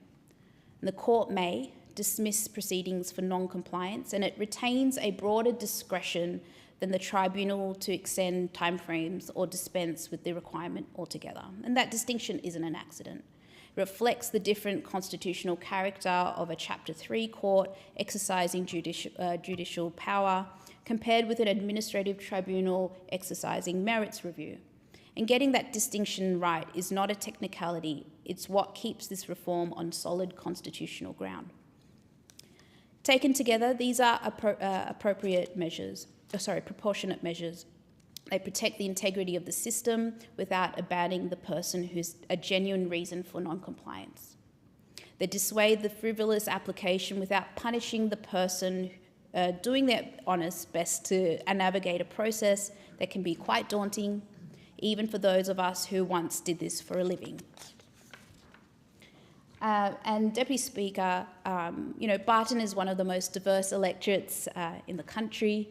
In Hurstville, Kingsgrove, Rockdale, Bexley, Clempton Park and Cogra. I represent people whose lives are very much touched by this system, constantly. Families navigating migration decisions, older constituents dealing with aged care assessments. For many of them, English is not a first language. For many of them, the idea of a tribunal is pretty scary and intimidating enough without wondering whether the person deciding their case got their merit or on mateship. And that is the trust this bill is trying to rebuild, one practical measure at a time. And it's the same trust that sits at the heart of good government, generally. The belief that decisions are made properly and that when they're not, there's somewhere to go. And I have stood in those rooms. I've watched people's faces when a decision goes against them, and I've watched the relief when a process, however slow, finally treats them fairly. And that experience is why I support this bill without reservation. It is not a perfect or a final answer. No single piece of legislation ever is, but it is a genuine, considered step towards a review system Australians can actually rely on. And I thank the member for Barton. And I invite the member for Brisbane to move that the debate be adjourned. I move that debate be adjourned and resumption of debate be made an order of the day for the next sitting. I thank the member for Brisbane. The question before the chamber now is that debate be adjourned and the resumption of debate be made an order of the day for the next sitting. All those of that opinion say aye. Against say no. I think the ayes have it, and I give the call back to the member for Brisbane. I move that the Federation Chamber do now adjourn. Is the motion seconded? Second the motion. And I thank the member for Latrobe. The question now is that the motion be agreed to. All those of that opinion say aye. Of the contrary, no. I think the ayes have it. The Federation Chamber stands adjourned until 9:30 a.m. tomorrow, Wednesday, the 19th of August.